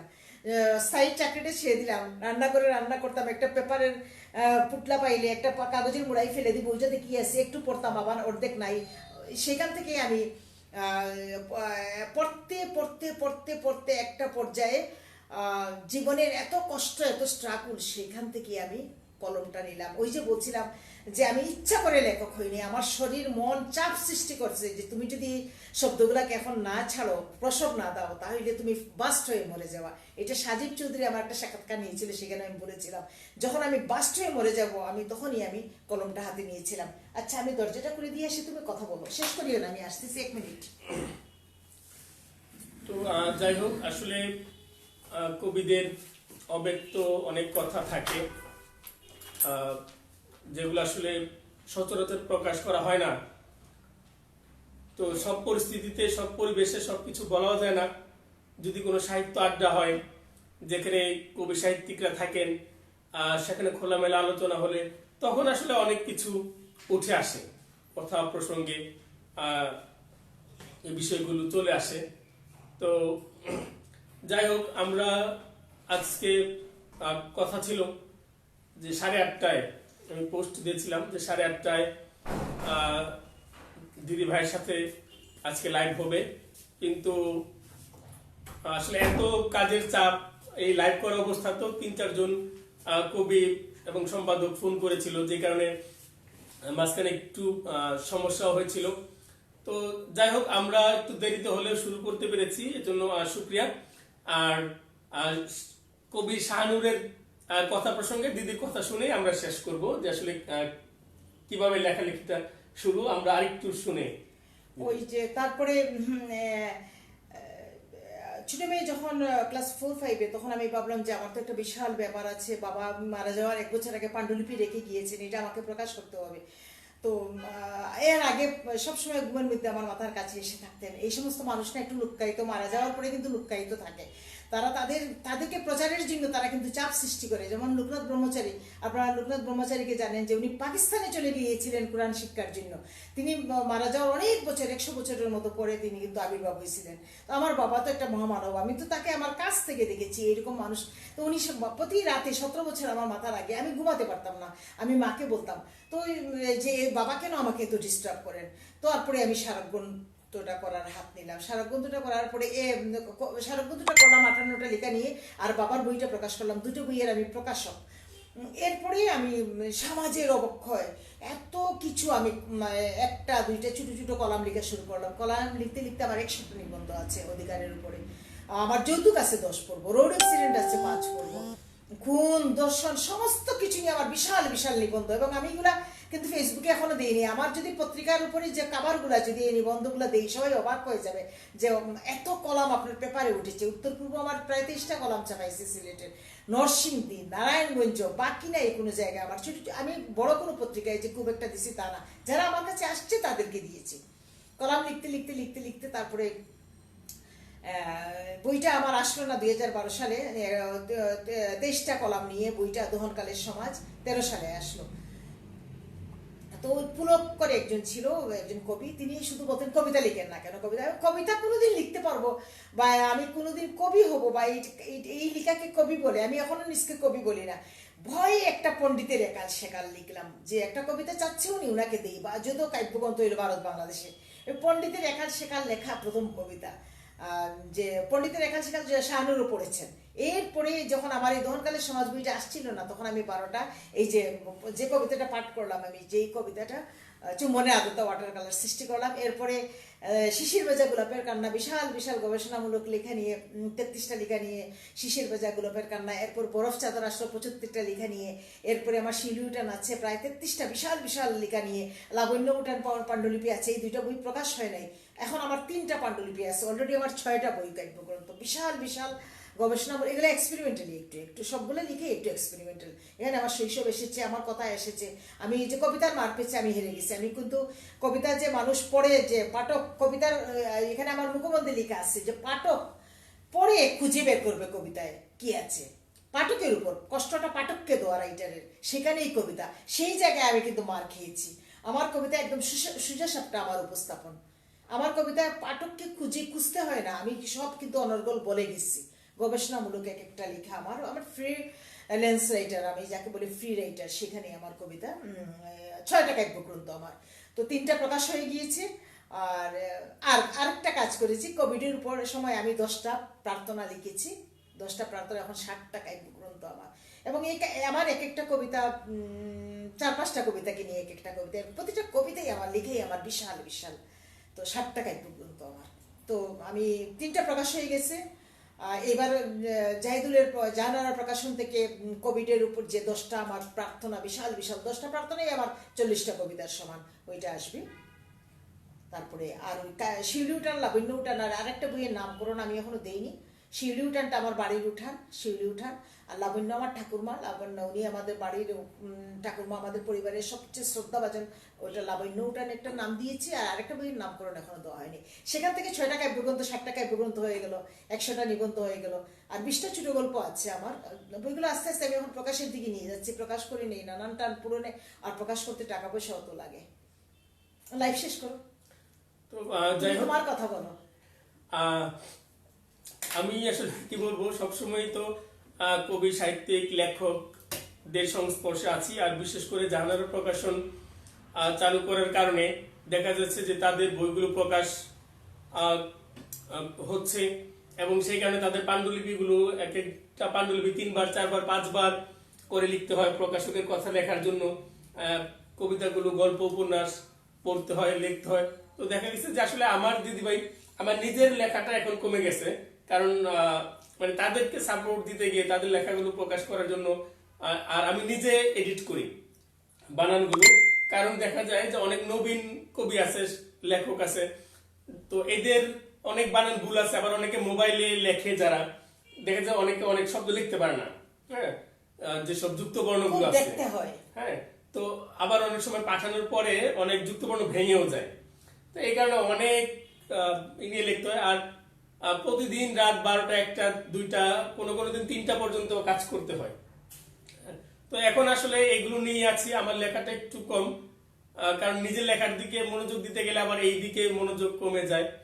হ্যাঁ, তো এর মধ্যে আমি গান লিখতেছি, গান মাকে নিয়ে, বাবাকে নিয়ে, সমাজকে নিয়ে, আর দেশকে নিয়ে। এই মুহূর্তে গানের দিকে আমার মনোযোগটা একটু বেশি, কারণ আমি চাচ্ছি যে কবিতা তো আসলে সবাই পড়ে না দিদিভাই। আমার মনে হয় যে এখানে আমি আরেকটা কথা বলি, যে কল্পকাহিনী নিয়ে যে বিভিন্ন উপন্যাস, কল্পকাহিনীর মধ্যে আমি যেতে চাই না, আমি যাই নাই, আমার লেখা এই জিনিস খুবই কম। কল্পকাহিনী নিয়ে বিশাল বিশাল উপন্যাস রচনা করব, এই জিনিসগুলো না, ইদানিং মনে হয় যেন একটু এত ব্যস্ত জীবনে পড়াশোনার ধৈর্য মানুষের থাকতে হয়। তবে আমি যে কাজটা করেছি, আমার কিন্তু অটোবায়োগ্রাফি আমি ইন্টারমিডিয়েট পর্যন্ত লিখে ফেলছি। ইন্টারমিডিয়েট পর্যন্ত লিখে আমি এখন জাস্ট ইউনিভার্সিটিতে পা দিব, ওই জায়গার থেকে এখনো লেখা হয়নি আমারটা। যাক, খুব ভালো লাগলো যে দিদি ভাইয়ের আত্মজীবনীয় লেখা হচ্ছে। আমরা আশা করছি যে খুব শীঘ্রই আমরা পেয়ে যাবো। প্রকাশ কে করবে? তুমি করো। হ্যাঁ, আমি করব দিদি ভাই। আপনার আমাদের দেশের যে বিশিষ্ট জ্ঞানী গুণী ব্যক্তিদের সাথে আপনার যেসব ঘটনাগুলো, অজানা যেসব বিষয় মানুষ জানে না, সবার সাথে আছে, কার সাথে পাবে না, সবার সাথে আছে, প্রতিটা মানুষের সাথে আছে। রুকনুদ্দৌলা ম্যাজিস্ট্রেটের সাথে আছে, মির্জা জলিলের সাথে আছে, শিরিন শারমিনের সাথে আছে, সুরঞ্জিত সেনগুপ্তের সাথে আছে, তোমার মনুজান সুফিয়ানের সাথে আছে, তোমার এই যে মারা গেলেন যে আসম ফকির, মুজিবুর রহমান ফকিরের সাথে আছে, আনিসুজ্জামানের সাথে তো 17 বছরের একটা দীর্ঘ জার্নি আনিসুজ্জামানের সাথে, আমার দীর্ঘ জার্নি, আমৃত্যু আনিসুজ্জামানের সাথে। তোমাকে আমি কি বলবো, সোহাগ কাউন্টারে আমি ওনার সাথে দেখা করতে পারিনি। একদিন বর্ডার বাসে এসে 4টার বাসে আমি বার কাউন্সিলে কাজ করে চলে যাচ্ছি, ইউনিভার্সিটি থেকে আমি খেয়েছি কিনা আমার জন্য খাওয়া কিনি, সোহাগ কাউন্টারে তিনি চলে গেছেন। আমি মানে তখন তো সোহাগ কাউন্টার ভাঙ্গা ছিল, আমি আমার ব্যাগ থেকে টাইলটা বের করে ওনাকে বসতে দিয়েছি। কত স্মৃতি, মনিরুজ্জামান স্যারের সাথে স্মৃতি আছে, আনিসুজ্জামান স্যারের সাথে, আসম আরিফিন সিদ্দিকীর সাথে আছে, মুনতাসির মামুন আমার দেখা হয় নাই, কিন্তু আমি একটা বই পাঠিয়েছিলাম, বইটা পেয়ে উনি ঢাকা থেকে আমাকে ফোন করেছেন। বাংলাদেশের এমন খুব অনেক সেলিব্রিটি, ইনুস ভাইয়ের সাথে আছে, তোমার বিপ্লবী বিনোদ বিহারী চৌধুরী, জামান নজরুল ইসলাম, অনুপম সেন, বাকি নাই, মানে কি বলবো, জেসমিন সুলতানা, পারুয়াপা, চট্টগ্রামের নারী নেত্রী থেকে শুরু সবার সাথে কাজ করেছি। কম বেশি কাজ, আমি এত কাজ করেছি। তুমি প্রত্যেকটা চ্যানেল মিডিয়ায় আমার অনেকগুলো বই দিয়েছি, গিয়েছি, কিন্তু তাদের আর আমাকে চোখে পড়ে না। তাদের চোখে পড়ার মানুষও আছে তারা তাদেরকে নিয়ে শুনতেছো তো, আমরা তখন সব পাই, ইউটিউবের সুবাদে ফেসবুকের সুবাদে তখন সবই দেখছি, স্বপ্নের মতো ক্লিয়ার, জলের মতো ক্লিয়ার। এক একটা চ্যানেলে আমাকে বলে, একটা বৈশাখী টেলিভিশন বলে, আমরা বইগুলো সাজায় রেখেছি। বৈশাখী টেলিভিশনের তো কাণ্ডকীর্তি যা শুনলাম, উনি নাকি সিনেটের সদস্য ঢাকা বিশ্ববিদ্যালয়ের, ওই যে বুলবুল সাহেব, তো সবই তখন চলে আসছে, এখন তো আর কিছু গোপন থাকে না। কিন্তু আমরা কল্যাণী দেব চৌধুরীরা কোথাও আর যোগ্য হই না তাদের কাছে। যাই হোক দিদি, আপনার বই যখন বের হবে, আপনার জীবনী গ্রন্থ, তখন আশা করতেছি আসলে আপনার জীবনী গ্রন্থ কে বের করবে? জীবনী গ্রন্থ জাহানারা প্রকাশন বের করবে।